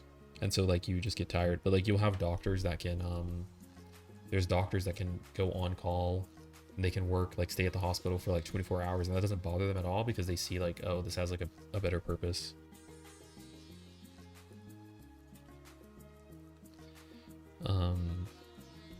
But like, you know, like just doing paperwork or something, just like stupid stuff is like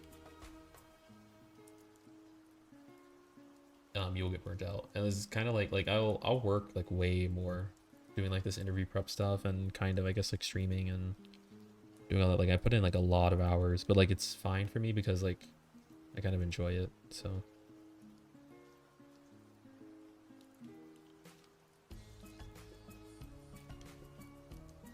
okay. Yeah, honestly, when I was at Easy Post 2, I was probably working like 4 hours a day. Like honestly, unironically, like I'll probably like the meetings, sure, like a 30-minute meeting, but then coding, I only code for like 4 hours, so it was super chill until it wasn't chill. But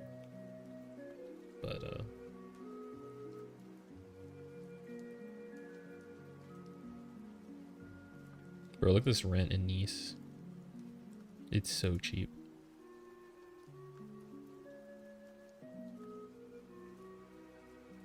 Sam actually enjoyed the grind to get the job over the grind over the job itself. Yeah.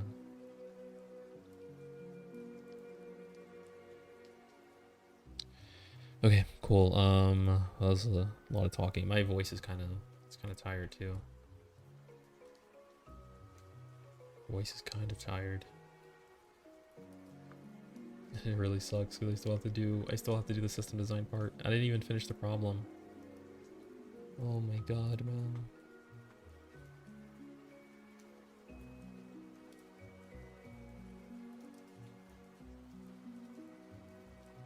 Oh my god. Wait, no, not this. I already did it. It was the one that I did not do. This one.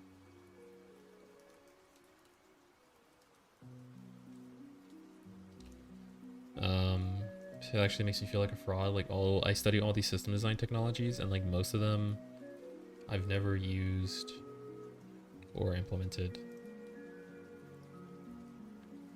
I don't know. I'm not sure. I don't really have that feeling. Because like at least I'm trying to think. Yeah, I don't know. I guess maybe we'll see if I get to that point though. I'm not a engineer at Facebook, but I don't have any of that feeling. But I also was never really like in that position. Don't worry, everyone's a fraud. That makes the companies fraud by asking us that we don't work on. True. I mean, if you know more than what is needed, it's the opposite. You're a Giga Chad. Yeah, true.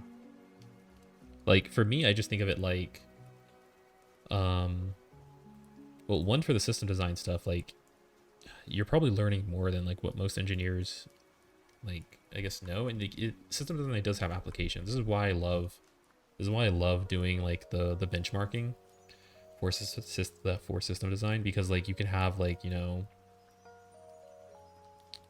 like if you're doing like the job scheduler one or whatever, you can like basically run estimates and know like, oh, we need to create a server with like this amount of RAM and like this amount of, you know, like this amount of RAM and like this amount of like CPUs. I think somebody said that like, oh, well, you know, and balancers and all that stuff. But like, I don't know. I think that like knowing all of that stuff is like, it's kind of like a building block, I guess. I don't know. Like once you get hired, you probably just have more depth. But again, you guys are also senior engineers, so you're gonna know more than me. But like, I don't know. I just imagine you're probably gonna have more depth, and you're gonna be able to like apply the knowledge. It's like that you can't. Maybe it's something that you can't really see, but like being able to do this, for example, on a job is probably relevant. Not super, but I don't know, man. Okay, I think we're gonna move into system design. I think we'll just move into system design. It's like, do you know how to set up a global load balancer with Kubernetes clusters? How do you set up the logging? Yeah, just let Zookeeper do everything. Or, oh wait, no. Yeah, it's like, oh, I mean, it's like, oh, well, I could Google it. I don't know, where it's like, oh, well, like I'm kind of, I don't know. I mean, or at least from, okay, here, I'll try to figure out. Also, what is up? Pat's Hello World. What is up? Giga Chad. Pat, you should definitely not do that 5 a.m. at Coder. That is ridiculous. Because one, you don't wake up early. You don't wake up early. So it's not like you were going to be, like, you literally have to force yourself to do that contest. And the Leetcode contest is, I think, like 2 hours after that. So you're going to do the contest, you're going to be super tired, and then you're just going to like bomb your Leetcode contest to do an @Coder contest.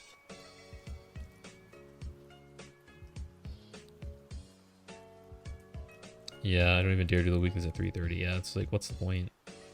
Bro, Europe got screwed though for the Leetcode contests. But like, it sounds like, because what I'm hearing is that like, oh, or at least, I don't know, what I'm hearing is that like, you're saying that like, you feel like a fraud. Like, sometimes you feel like a fraud because like there's a lot of stuff that you have to memorize that you will never ever use on the job or something, or that you've never ever worked with, right? So it's like, you know, so I guess like Kubernetes or like load balancers,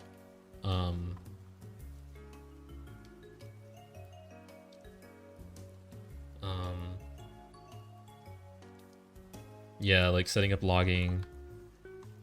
So you're saying like there's like a lot of stuff here that like never really use, and because of that, like you seem like or you feel like a fraud, which I guess is, I see that, but you're expected to know it to pass the interview. So yeah, I mean, I think it's probably just the company's fault. I mean, I don't know. Probably the company's fault. Like the weird thing too is that if you put on your resume that you did all of this stuff, not a single interviewer is going to care. Like if I put on my resume that I did all of this stuff and I get linked to projects where I set up all this myself, a recruiter is just going to ghost me. Yeah, I don't think they care. So I don't know, but like I think this stuff is like pretty easy. Like that's maybe the difference is that like setting up Kubernetes cluster, I think it's just probably like 5 commands or something. I think, I don't know. So that's why like I'm probably not too worried about it. Like the hard part is understanding how the whole entire ecosystem works. Yeah, you've worked with them, but you just haven't done the setup. Yeah, so it's like you're missing like the gaps of knowledge of that. So I mean, for me, I'm like, oh, like yeah, I am, but like, one, nobody even cares because I think it's like probably one of those things where it's really easy to find out how to. Like I've never, right? Like probably before I would never like have done like an Amazon EC2 instance. Maybe like a year ago, but like now I have, and it's like it's literally just click a couple of buttons. It's like really easy. Although in system design, like system design books will mention this. They'll mention AWS EC2, AWS Lambda sometimes, but it's really just like you just click some buttons. So like my guess is that they don't care, right? They just want you to know that exists because teaching you how Amazon EC2 works under the hood is way harder than teaching you how to click some buttons. That's probably what I think. I don't know.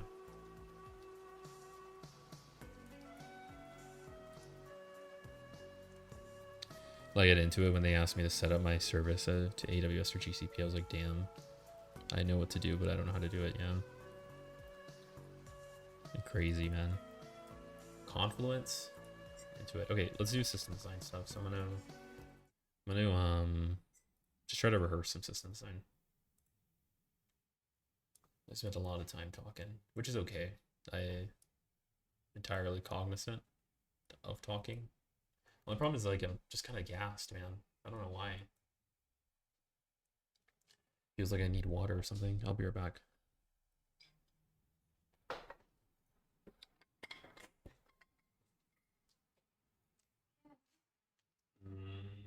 Hablando, estudiando.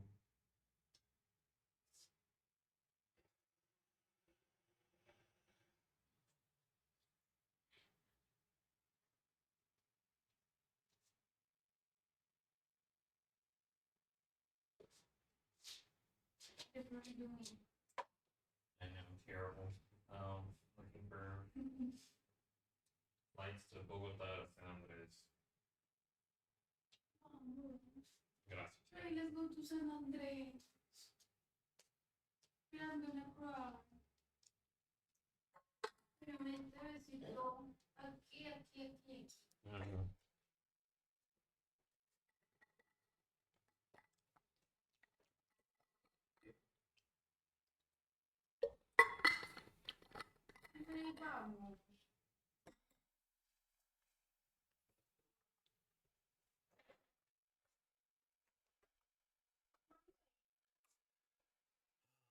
No creo. Raymond.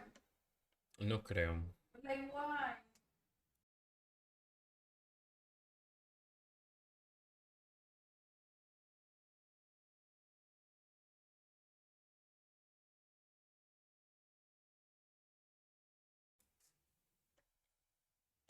I really.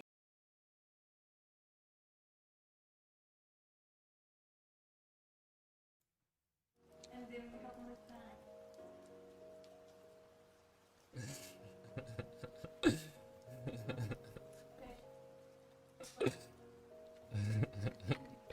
A smart coder said Wi-Fi problems. He said Wi-Fi problems.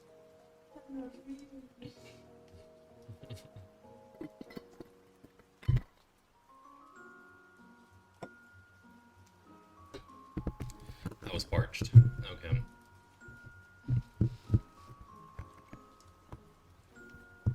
Let's move this thing here. No Wi-Fi, no problems. Based. Okay, cool. I have the water, so we're good.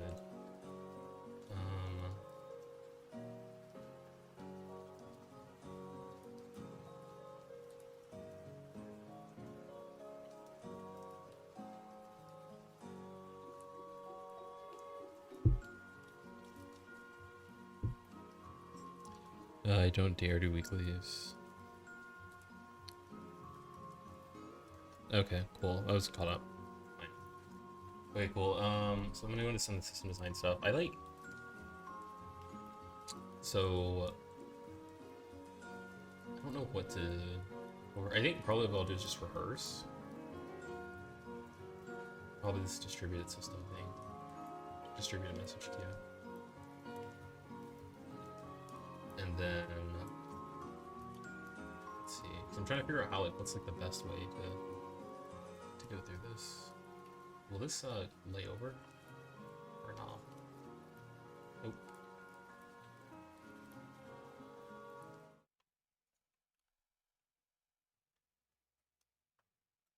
So like here.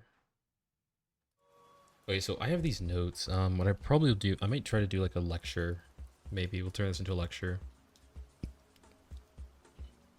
for this.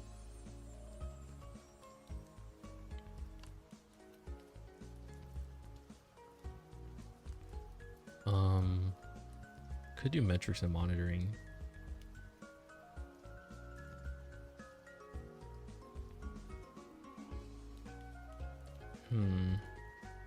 I guess I'm curious. I guess I don't know. Do you guys have a preference? Because what I'm probably gonna do is just do like a kind of like a summary of these based off of my notes from Alex Shu's book. So I have like all this stuff here that I could probably go over for a bit. I have ad click aggregation, metrics and monitoring, designing a hotel reservation system. Do you guys have any preference? If not, I'll probably just do maybe the metrics monitoring one. Distributed email. S3 like object storage.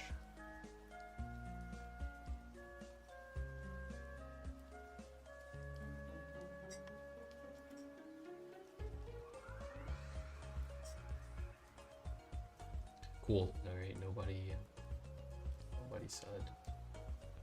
Second thing too is I want to see this achievements. Did I get 10 people chatting? Oh wow, we did actually. No, we didn't. My max is 9 people chatting at the same time. So do not have it quite yet. Not quite yet.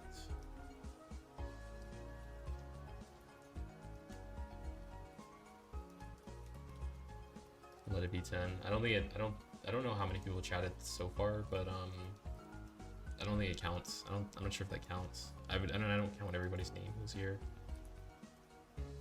5 1 2 3 4 5 6 7. We've actually had like 7 within Roses. Yeah, I only had like 7 people.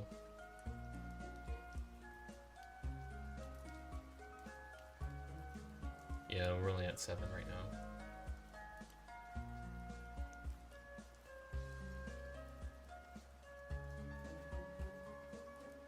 Okay, cool.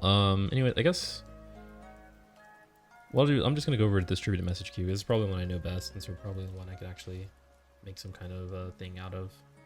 So we're gonna go over Alex Shu's message queue system. So like, I think he goes over some of the requirements.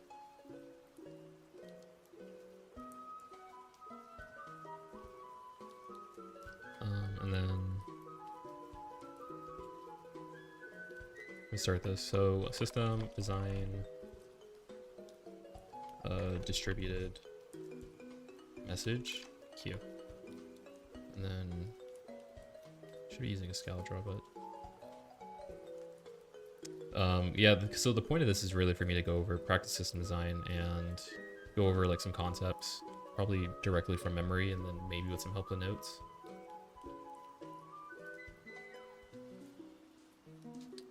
I'm filing my taxes right now. I'm gonna start voting Republican. Yeah, for taxes, man. I did my taxes I think like a couple weeks ago, and yeah, good times.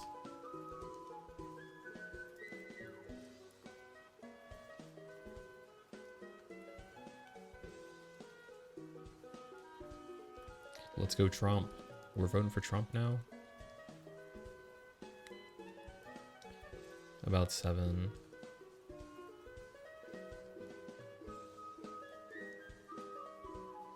Yeah, see, we're about at 7. Okay, now we have 8. But yeah, we need probably, I guess, would be probably 2 more to get the other VIP badges.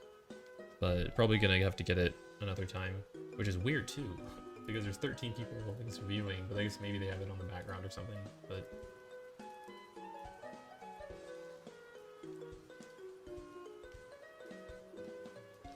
stream too late and then cool broccoli. What? What?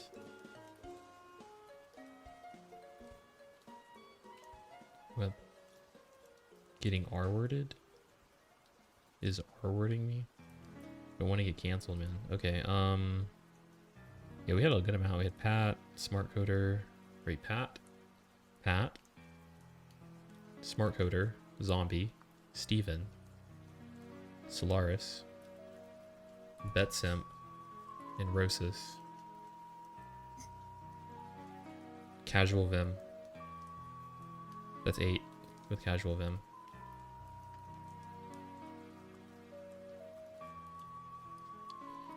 Okay, so yeah, designing a message queue system. So I think the requirements are just like sending. So I think for this problem, the requirements are typically, right, like I think it's with storing messages, and then sending them, and then I guess there's probably like some expiration on the messages that you can like set. And then I don't remember what was actually said in here, but I think there's like also metrics and logging and stuff like that for messages, and then maybe like a dead letter queue or something, or like retry mechanisms.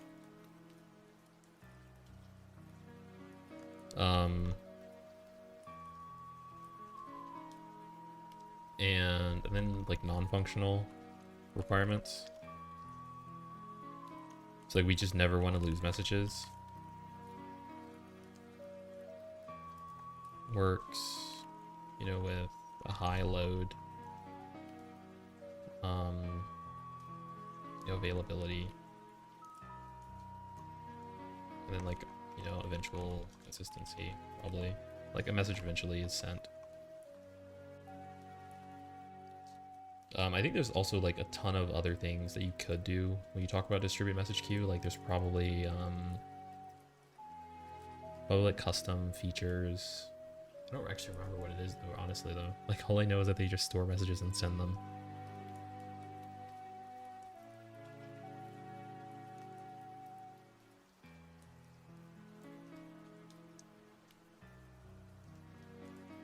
Yeah, I think it's it. I'm gonna look at the notes to see what the thing is. So, okay, yeah, so decoupling, right? Improve the scalability, availability, async stuff. But this is what I was looking for, right? So, performance. What's the format of the messages? Like, what's their size? Can you repeatedly consume them? So this is probably one of the custom things, is that like there's a setting where you can customly where you can consume them repeatedly. And then we have the expiration date, so that's cool. I kind of have that. Yeah, this is fine. So this is generally good. Cool. Yeah, so this is what we're trying to build. So I believe is that we have like some reducer, right? Like some service, basically. Some service is going to be sending in some data, some message into our queue. And then some other service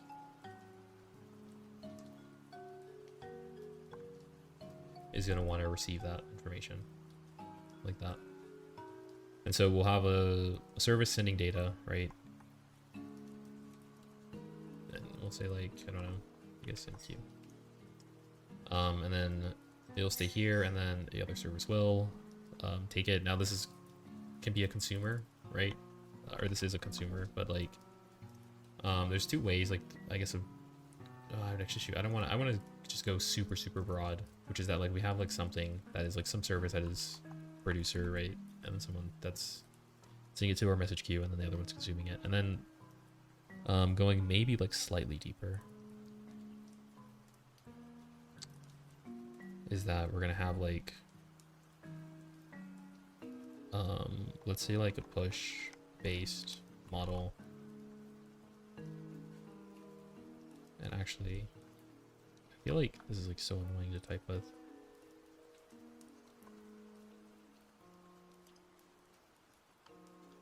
So we can do a push-based model or a pull-based model. Push-based is that just the producer is the one that's going to be like sending the stuff directly. Actually, maybe I should just copy this. I'll put this here.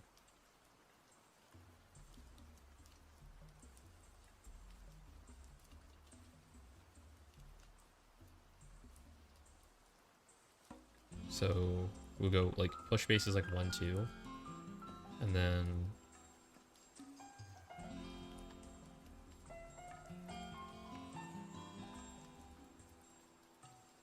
pull base is like reverse of that.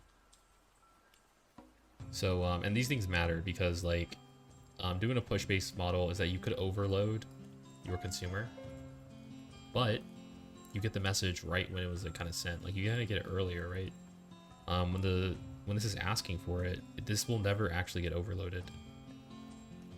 There's no like chance, I guess, that it could get overloaded. But I think you're probably waiting for a message. But anyways, that's just kind of like that. Going into implementation, like, okay, what do you do with the message queue? I think it's used like a write ahead log. So we do so we'll have like, you know, some service or whatever. And then this service sends it to like another service, which is gonna mirror in queue.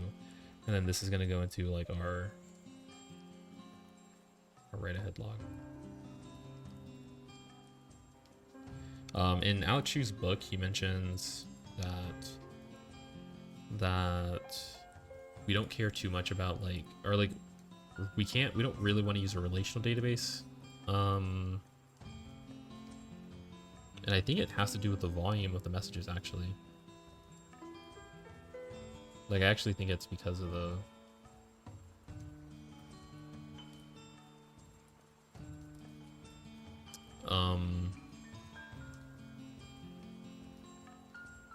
Yeah, I think it's because like you end up getting too many writes. So you just use the write ahead log, and then like when something wants it, you just pull from the write ahead log. And then you give it to the service. Like that consumer, right?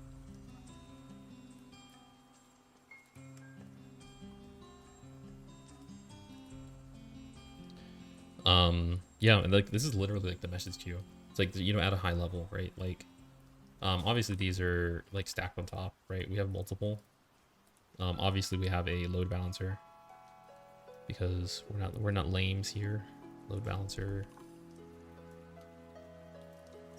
Right, obviously we have a load balancer, and then there's gonna be like some, you know, service discovery, right, where we put it to the right service, and then we, you know, write to the proper database or whatever, and then we just pull it.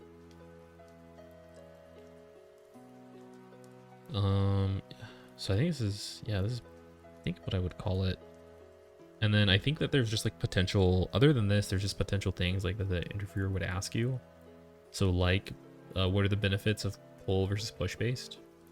And then what are the, you know, push versus pull, right? Like these two. And then like why use a write ahead log versus a relational database? That's probably another question. How does this work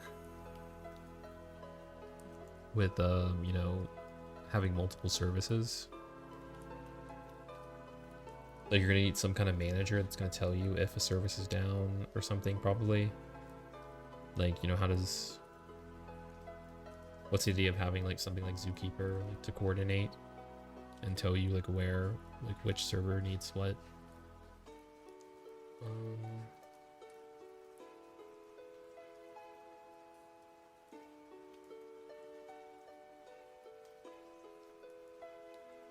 Yeah, I guess, I don't know, does anyone have any other questions on this? The stuff that I'm going over? Or any things that I'm probably missing? Kind of, I didn't gloss over this, but there's like multiple types, right? So there is publisher subscriber too, so you can have multiple consumers, not just one. And one type of thing is like, okay, well,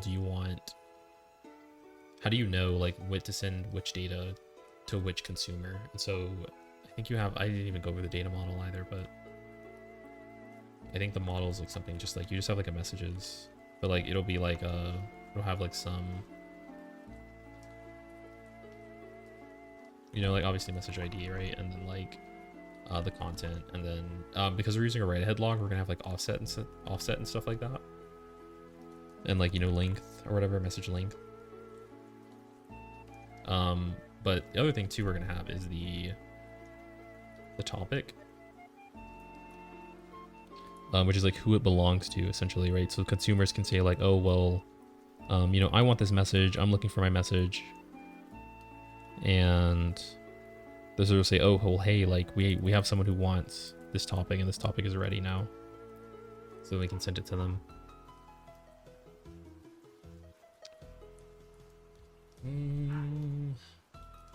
I think that's my knowledge of it. Right, message is only consumed once. The consumer will acknowledge that it's consumed, so it'll look something like a point to point. We'll just say like, hey, let's send this. Let's send our message. Okay. Hey, I'm gonna send it to you. Oh, you got it? It's like, okay, yeah, I did get it. Like, okay, I got it. Okay, cool. And then we just delete it. Let me see this thing here. And then topics, you can organize the messages.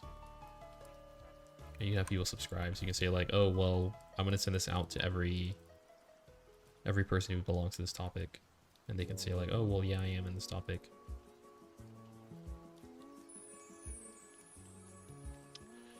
Okay, and then this is the high-level design, just like probably similar to what I said.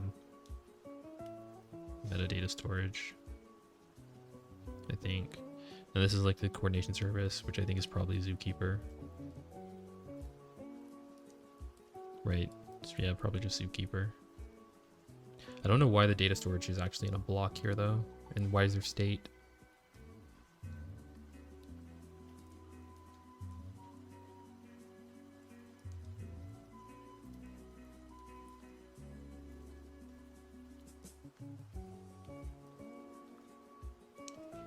And okay, yeah, so but yeah, Alex Shu decides to use a write-ahead log here because this is high writes and high reads.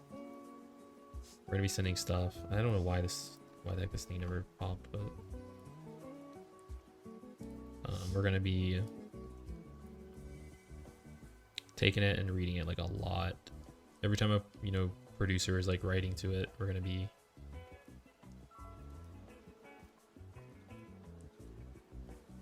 sending that in back and forth. We want the write-ahead log because of that. I guess that's on a general level though, but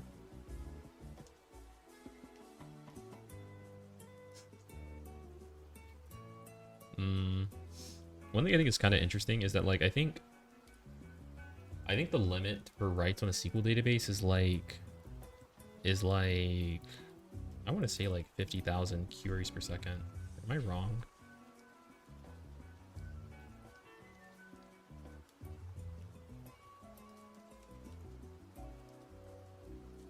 I want to say that's actually the case. How many PBS is too much for a relation database? Like you can't write, and I say write.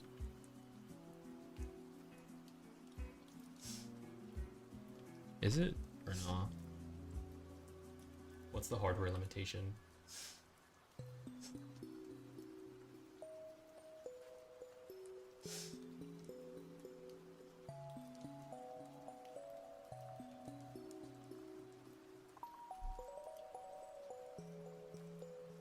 is 50,000 writes.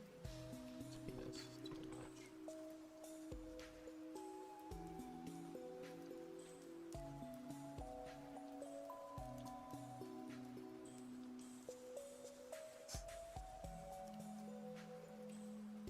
Let me see. It says it depends on the CPU. You need a lot of RAM and a lot of CPU, but is it possible? Multi-core processors? Bro, it doesn't even say. Whatever, I don't know. I think there is like some limit, but I think the one that Shu chooses. Did I not do the envelope benchmarks? Nope. That's interesting. Okay. Anyways, yeah, so we end up doing this.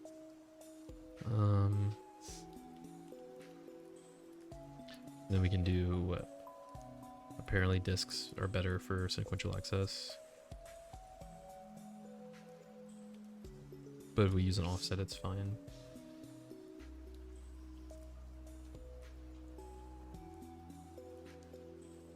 So we have the key value, topics, timestamp offset.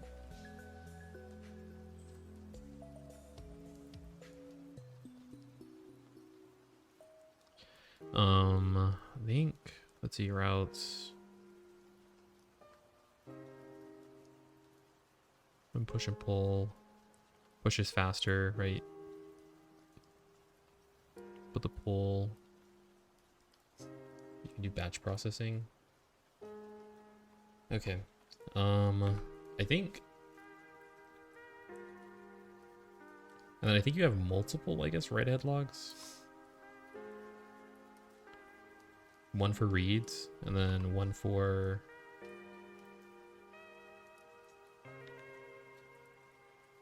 reads, and then one for writes. And depending on how you want your data, what you do is you have the producer send the message, it's sent here. There's probably like some ACK that's sent back to it too, but it'll route to like, I guess, the server that has the least amount of load using like Zookeeper. And then it will go into the database with this these schema and then write it, and then we'll send it. And then we have like the acknowledge type thing. So this is just deep diving into how does replication work, but you have like some acks, which is the number of, what is it? The number of things that are like correct. So like you're probably gonna have like some things where that aren't correct. So like you'll say like, oh well, the last item here was this one. This is at the top of my stack, and you have like the most recent ones here, and you just check the most recent and see which is which occurs, or like which one is like up to date, right? So you could have like, I think it's ACK 0, and that's like they have to be the same recency, or else you're just not even considered valid. And so nobody's allowed to read from you. No one's allowed to read from you unless you are like up to date. So it's kind of like locked, and then we just chill, we just wait. And there's probably like some mechanism that like we delete it and reinitialize it if it isn't up to date, and copy it back off one of like the other ones. This is ISR, right? Checks which replicas are in sync. And anyways, this is it. This is message queue. This is message queue. According to Alex Shu. Which is cool. I think this one went kind of okay. I think I got to like get it pretty fast.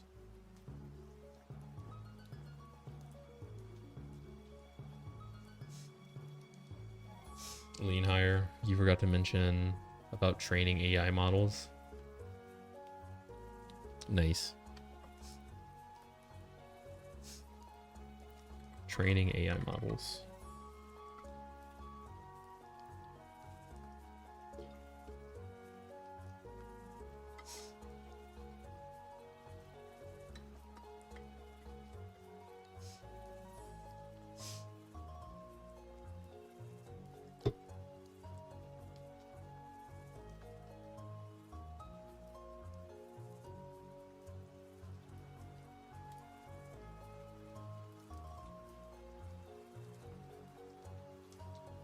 Nah, that was GG. I was just kidding. Yeah, I knew you were just kidding. AI models don't have anything to do with message queues.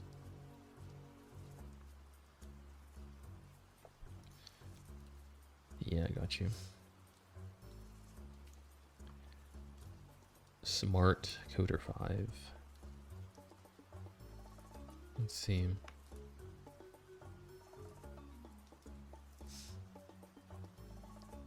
Okay, I think that's it then. We're at like 2 hours. I don't know if I should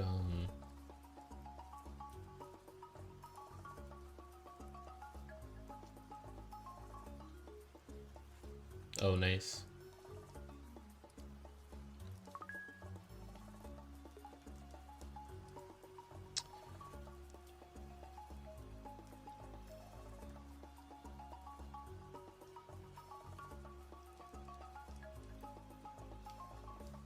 .2.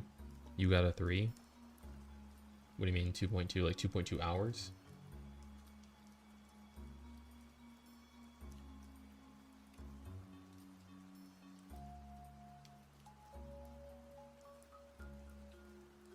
.2 hours of streaming.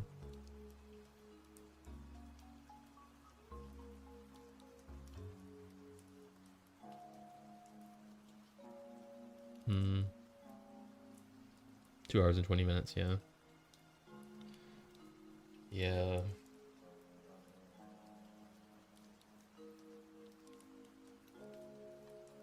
Okay, I think we'll go over probably one more system design thing.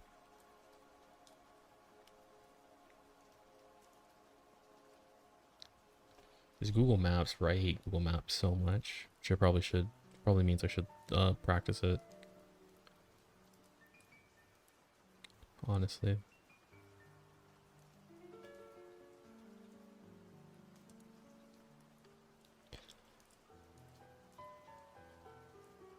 All of these ones that I don't have any TLDRs for, I should actually practice. I'm gonna try to do the metrics and monitoring. We'll do that really briefly.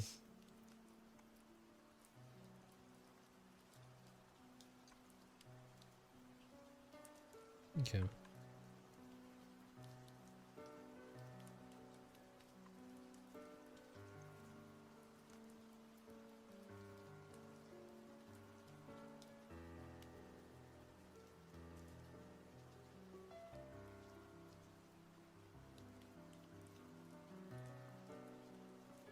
Right, it's chapter 5.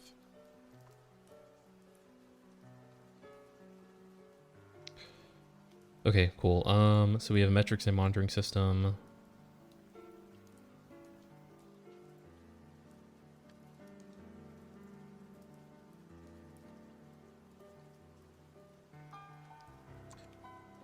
Functional requirements. So we'll have the functional requirements. We'll do non-functional requirements.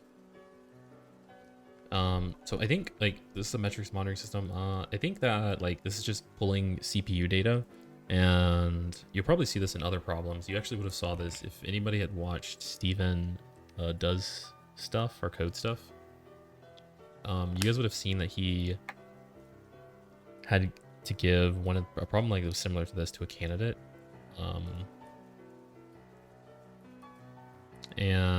But it wasn't directly this. It was just kind of like it kind of layers over, where you probably want to monitor and have like metrics of something or whatever. That said, I think there's also services that, you know, there obviously are services that already do this, which I think examples are what, Grafana maybe, like Grafana, Kibana, and I'm trying to see what other ones. I think it's just these. Or not just these, but like, there's gotta be a ton. I just can't really think of them. Influx? No. Oh, cringe.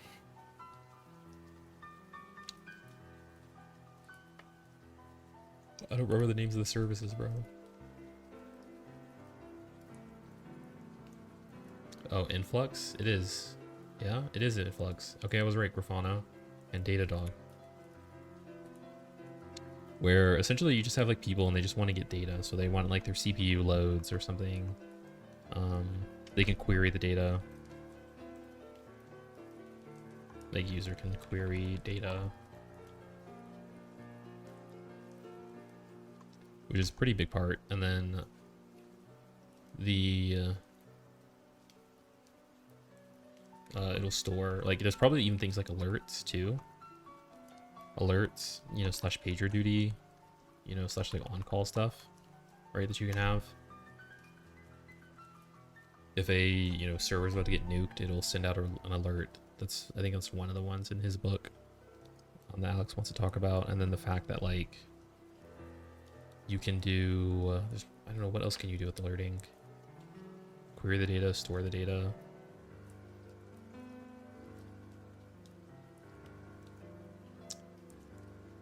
I think that's it. Like, what metrics do we want to collect, right? How many servers do we have?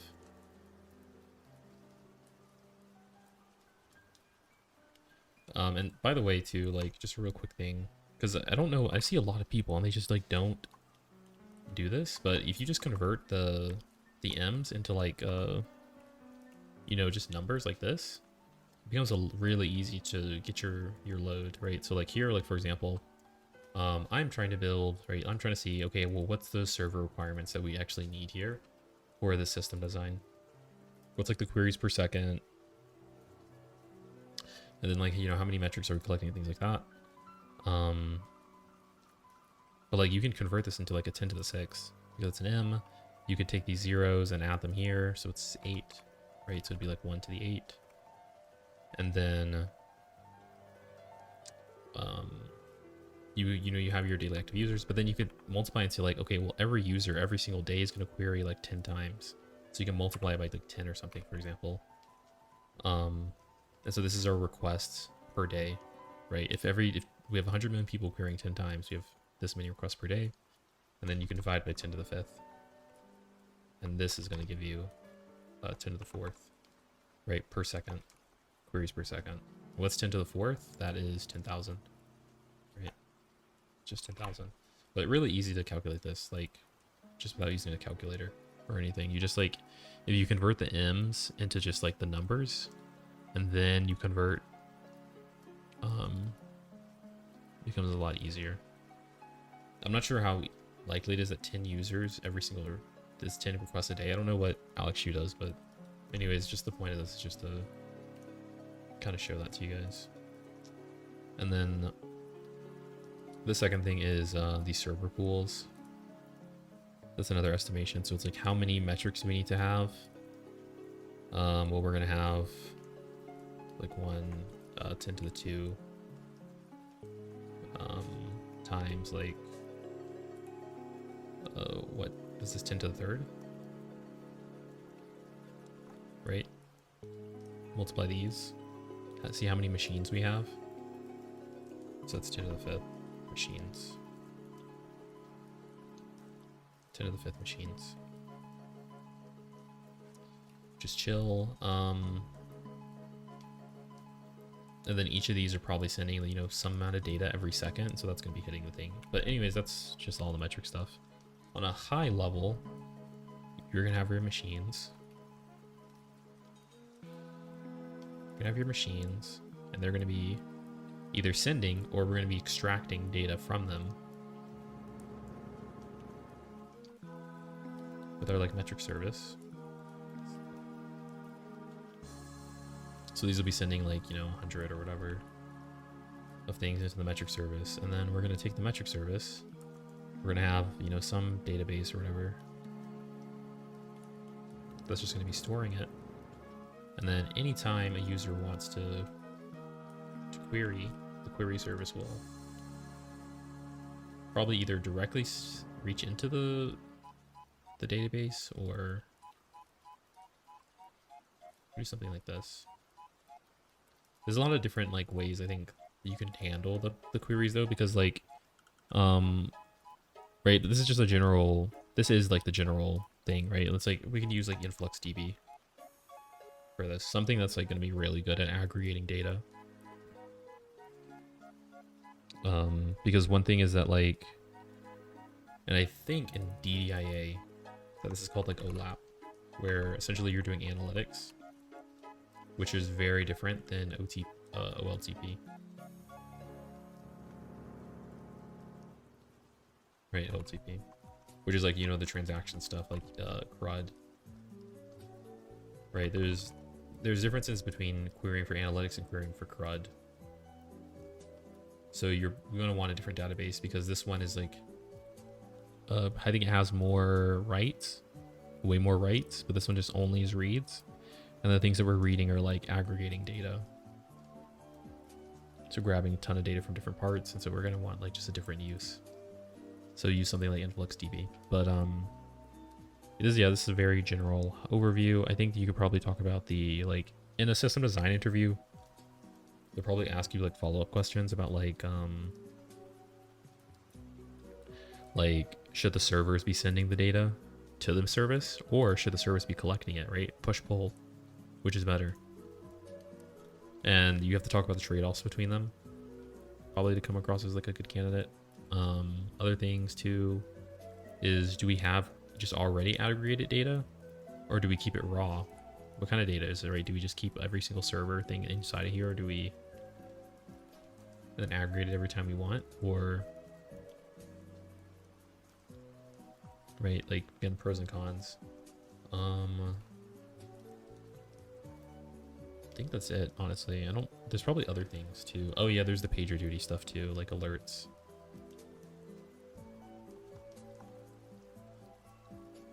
Like alert service. And when an alert is seen, it'll send it down to PagerDuty or something. Right. It'll just pass it into PagerDuty.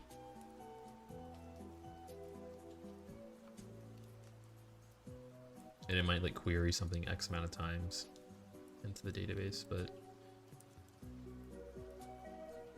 I think that's probably it again too, honestly. I think I'd probably like my system designs if I just did something super broad, like super high level like this. And then I just like let the interviewer like kind of scope out, dig deep wherever they want to go, and I can give them like answers, whatever they would expect. Scalability, low latency, right? I didn't write these out, but so we have data collection, data transmission, data storage. I think we want, like, we don't want to keep the data forever, so we do have like an expiration date on it.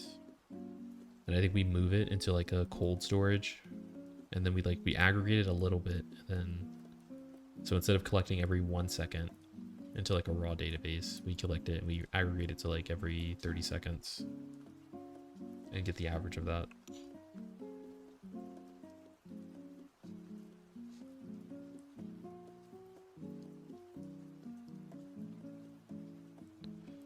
So yeah, high level design, right? Source, collector, database. The service, query service is taking from the database.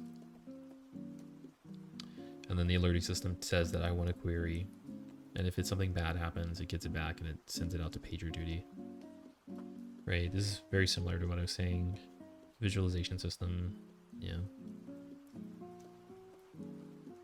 And then this is the push versus pull model for metrics. And then storage. But yeah, this is this one.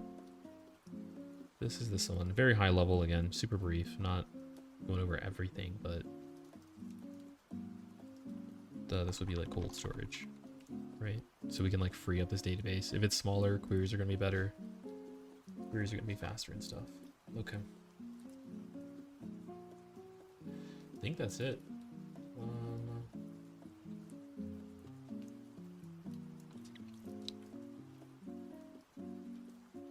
Got a nice little system design thing. Bro, I wish I moved faster in my DoorDash one though. Wish I moved faster, but oh well. Oh well, oh well. Okay.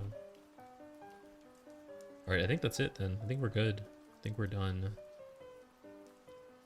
Probably call the stream here.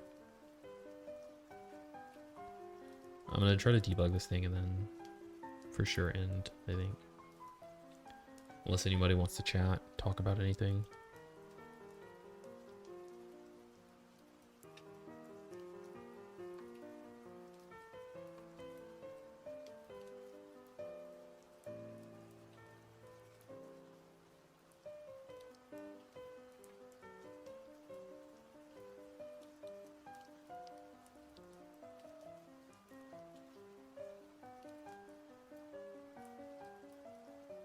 Okay, what happened here, man? In open? In open.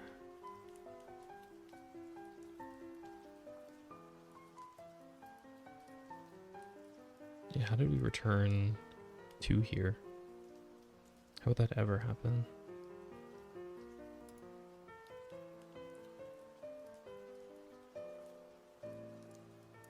Is it less than 2? I feel like that would break.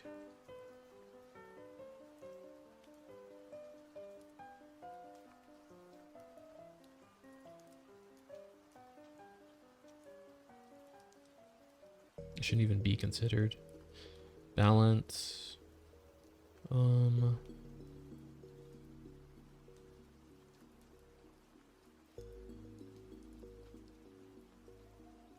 Okay, it's 0? How?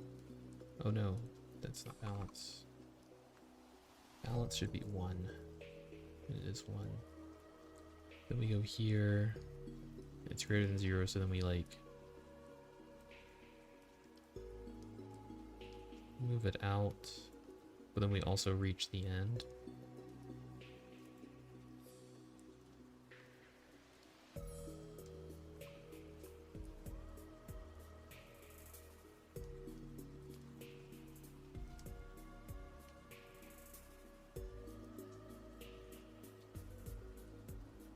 So we do 0.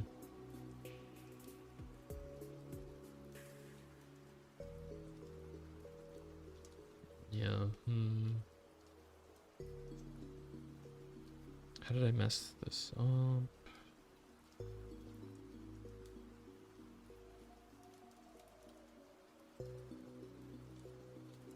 I can't just -1 here though. Or I can? Really?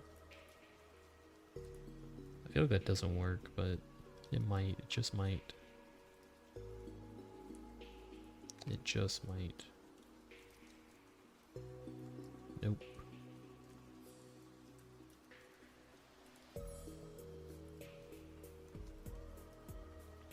Bro, I am getting bodied. Print. The balance.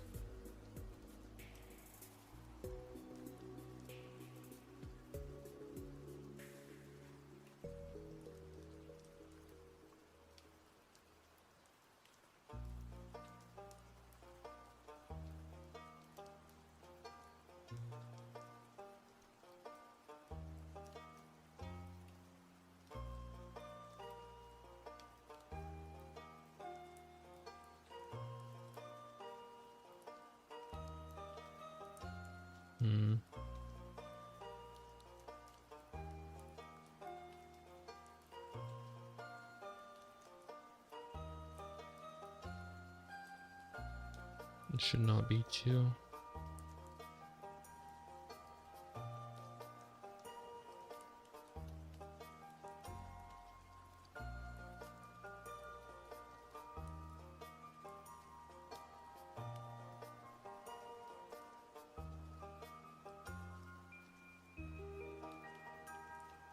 Two? How?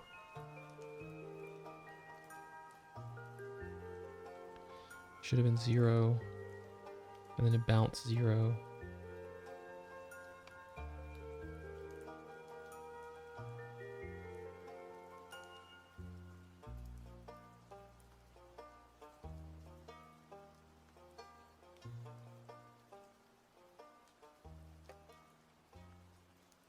Oh my god.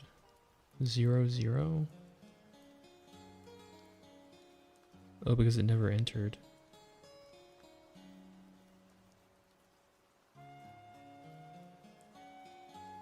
Because they were equal? That's why? Oh my god, man. Because they were equal?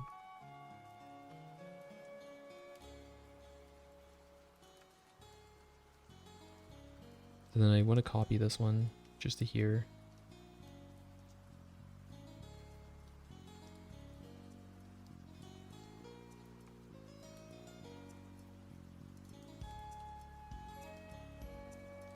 Oh my god, bro, why? Why?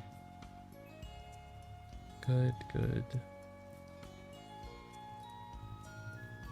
Dang.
thank you, Sequence OG. Yeah.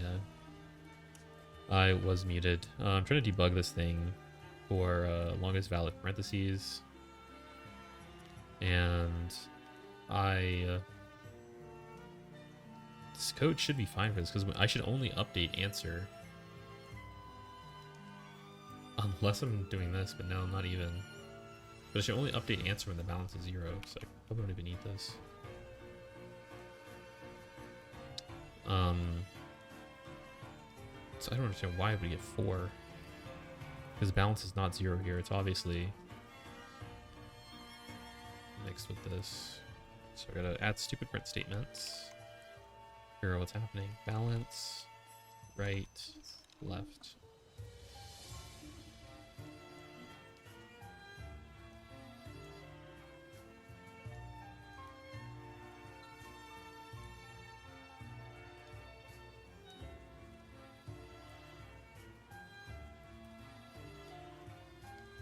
Rip. Okay. So that one's fine. Like 0, 1 is okay. That's normal. But what's happening here?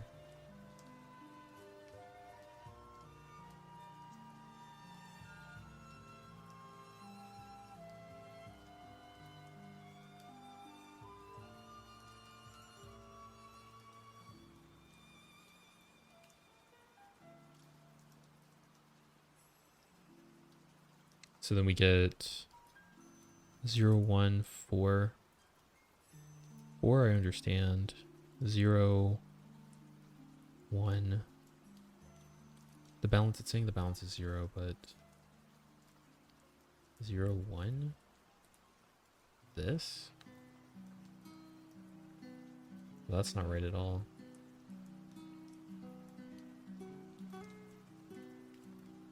How the heck is the balance? The balance should be... Oh, it's 1 higher. The balance is 1 higher. Because we have 1 extra 1.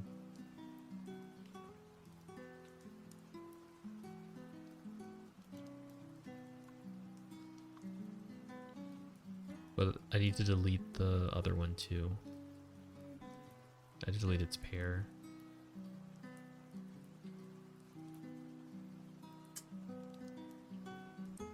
It's kind of annoying.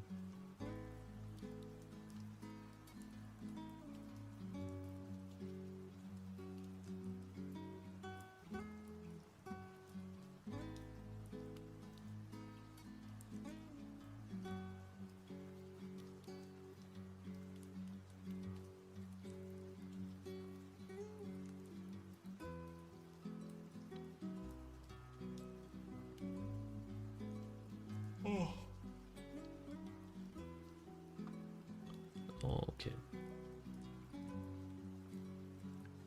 You graduated from Florida. Yeah, I did graduate from Florida. Got my we can go into like some of the a little bit of lore, I guess, if you want to know about me. But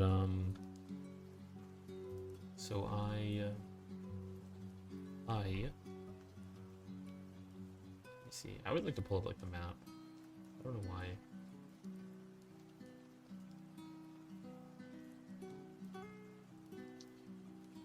Sure, yeah. Let's hear it. I'm currently a junior.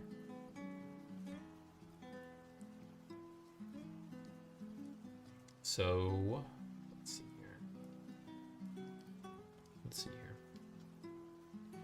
So, will give me some inspiration to keep it going. Nice. Yeah, so I've got like 4 years experience about, what are these things? Oh, okay. So, I have about 4 years of experience. I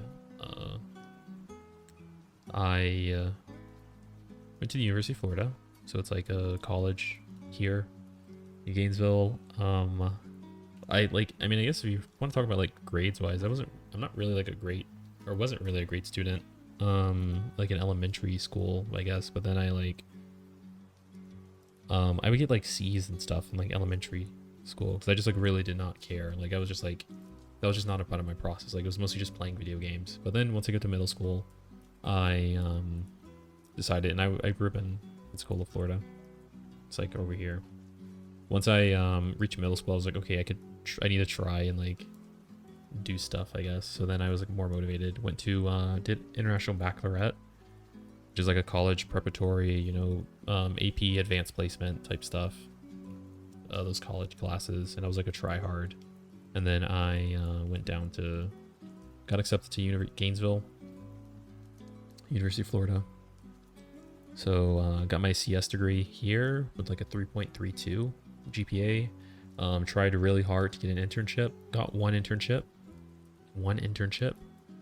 at Citibank in Tampa, Florida. So I don't actually know where it is. I think it's like here. I think it's like somewhere near here. And did that, was at Citibank's campus. And then pandemic happened, which like destroyed all my plans. And oh, nice, you've been to Pensacola many times. Yeah, it's okay. It's an okay city. I think it's all right. The beach is really cool there, actually. The beach is like, it's like the whitest sand, I think, in the world. But yeah, Pensacola beach is nice. But yeah, so did that, Citibank for 2 years. Pandemic happened, and then I switched to try doing like more interesting programming stuff. So I was applying during 2021 and 2022 and settled on Easy Post, which is a remote job.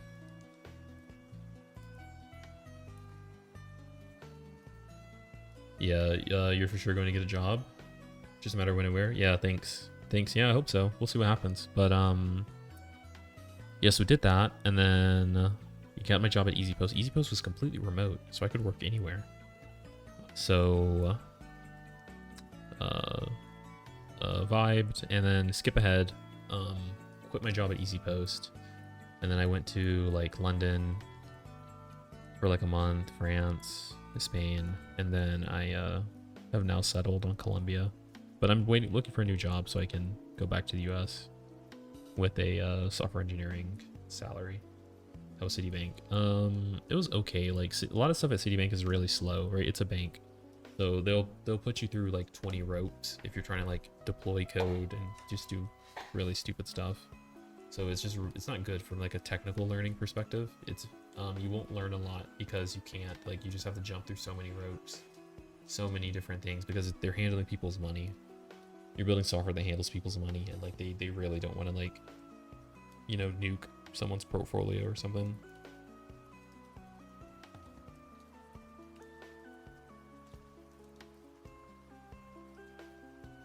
So yeah, not great. I mean, I wouldn't say it's a great company for a software engineer. It's nice if you just want to chill though. What was your resume when you got the internship? Also, did you have any projects at the time? Oh, so you're like a junior in computer science? You're a junior in your junior year of study. I think I might have my resume. I think I do, actually. An old one.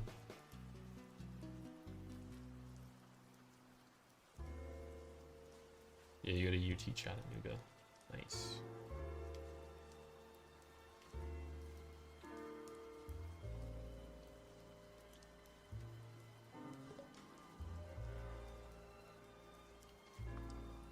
Yeah, let me pull up my resume.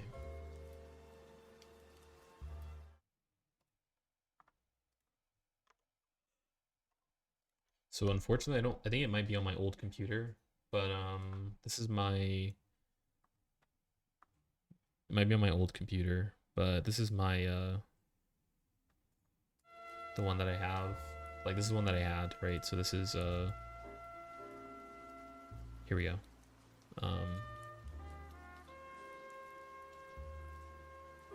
Why is this thing hovering, bro? Please. Wait, it disappeared earlier. Why did it? Okay, well, anyways, you can see at the very top there, it says like computer science, University of Florida. I have my relevant courses here. I had my education, skills, right? I was using C++ and I was the best at it because that's what I had learned in college. I didn't know Python at the time. And I knew MySQL from college classes, from a databases class. Wait, here you go. Now you can see it better. You can see the education at the top, and but this is when I had already interned. Yeah, I already interned here.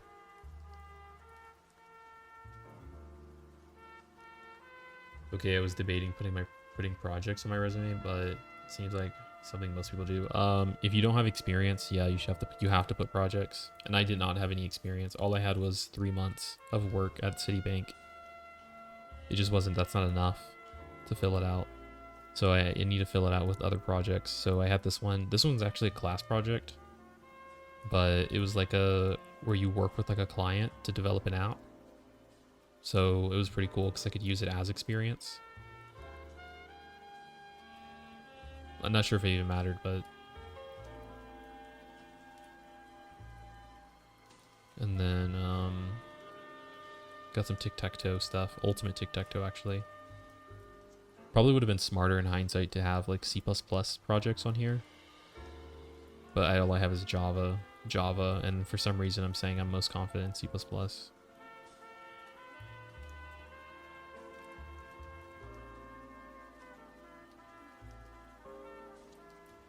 That's a good resume, though.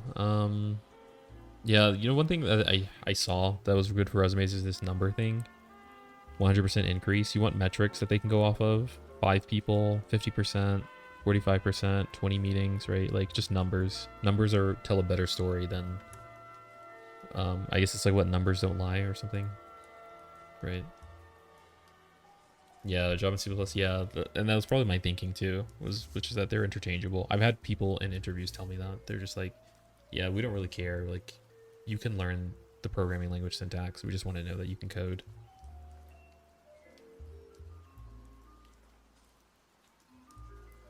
Anyways, yeah, so that's my story. That is my thing. I don't know how to fix this, though. Because I thought I could sliding window it, but then once we're here, we pop out. We'd have to, like, keep track of the indices and see if there's a sandwiched one and actually just go until the sandwich one. I would literally have to do that. And it only happens in this case, so I just only have to track the indices of a sandwiched one.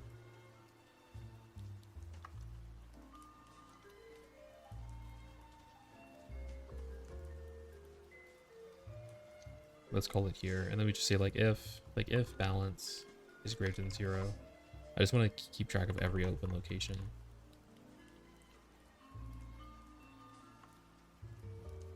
Right, just like that. And then in here, I want to shift not just by the balance, but also like the open location. So I want, like, I don't want to just pop here. I want to pop here and then check maybe the last balance or something.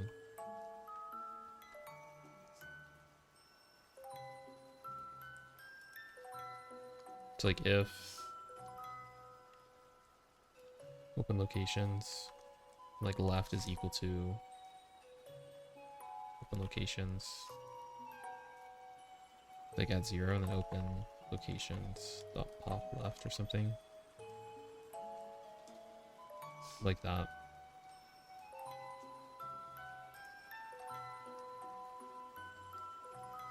Might be better.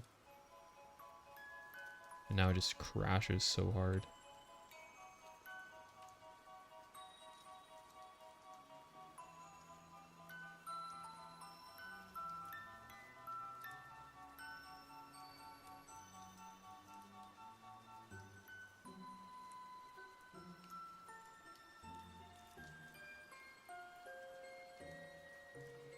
And it didn't even work for this. Or, okay, this.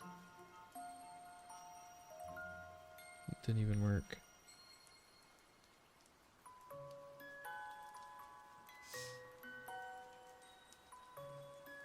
Zero. 2. 0.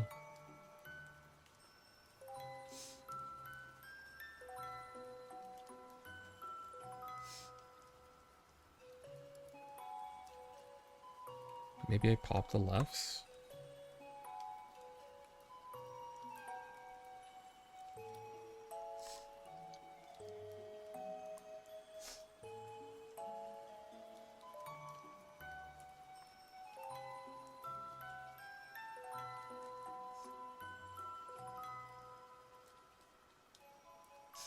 Maybe.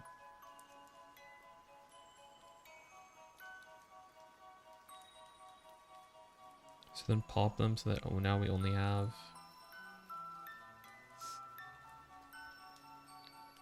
Oh my god, bro. Alright, I guess I'll just give up on this one. I guess I'll just give up. I think slide, it's... Is it really not sliding window? It's just a stack. Oh, cringe. Cringe. There has to be a way to do sliding window. I feel like I'm really close.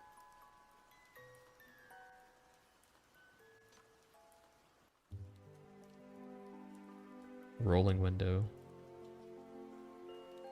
Yeah, I think you just have to handle too many conditions though, but thing. It's definitely unique. Definitely unique. Whatever. Whatever. Alright, I'm gonna call it here. I'm gonna call it at the 3-hour mark. So I'm gonna end stream. So we got Pat's Hello World streaming. We can send you guys over. Check out Pat. He is about like, I guess 30 days behind me on a similar journey.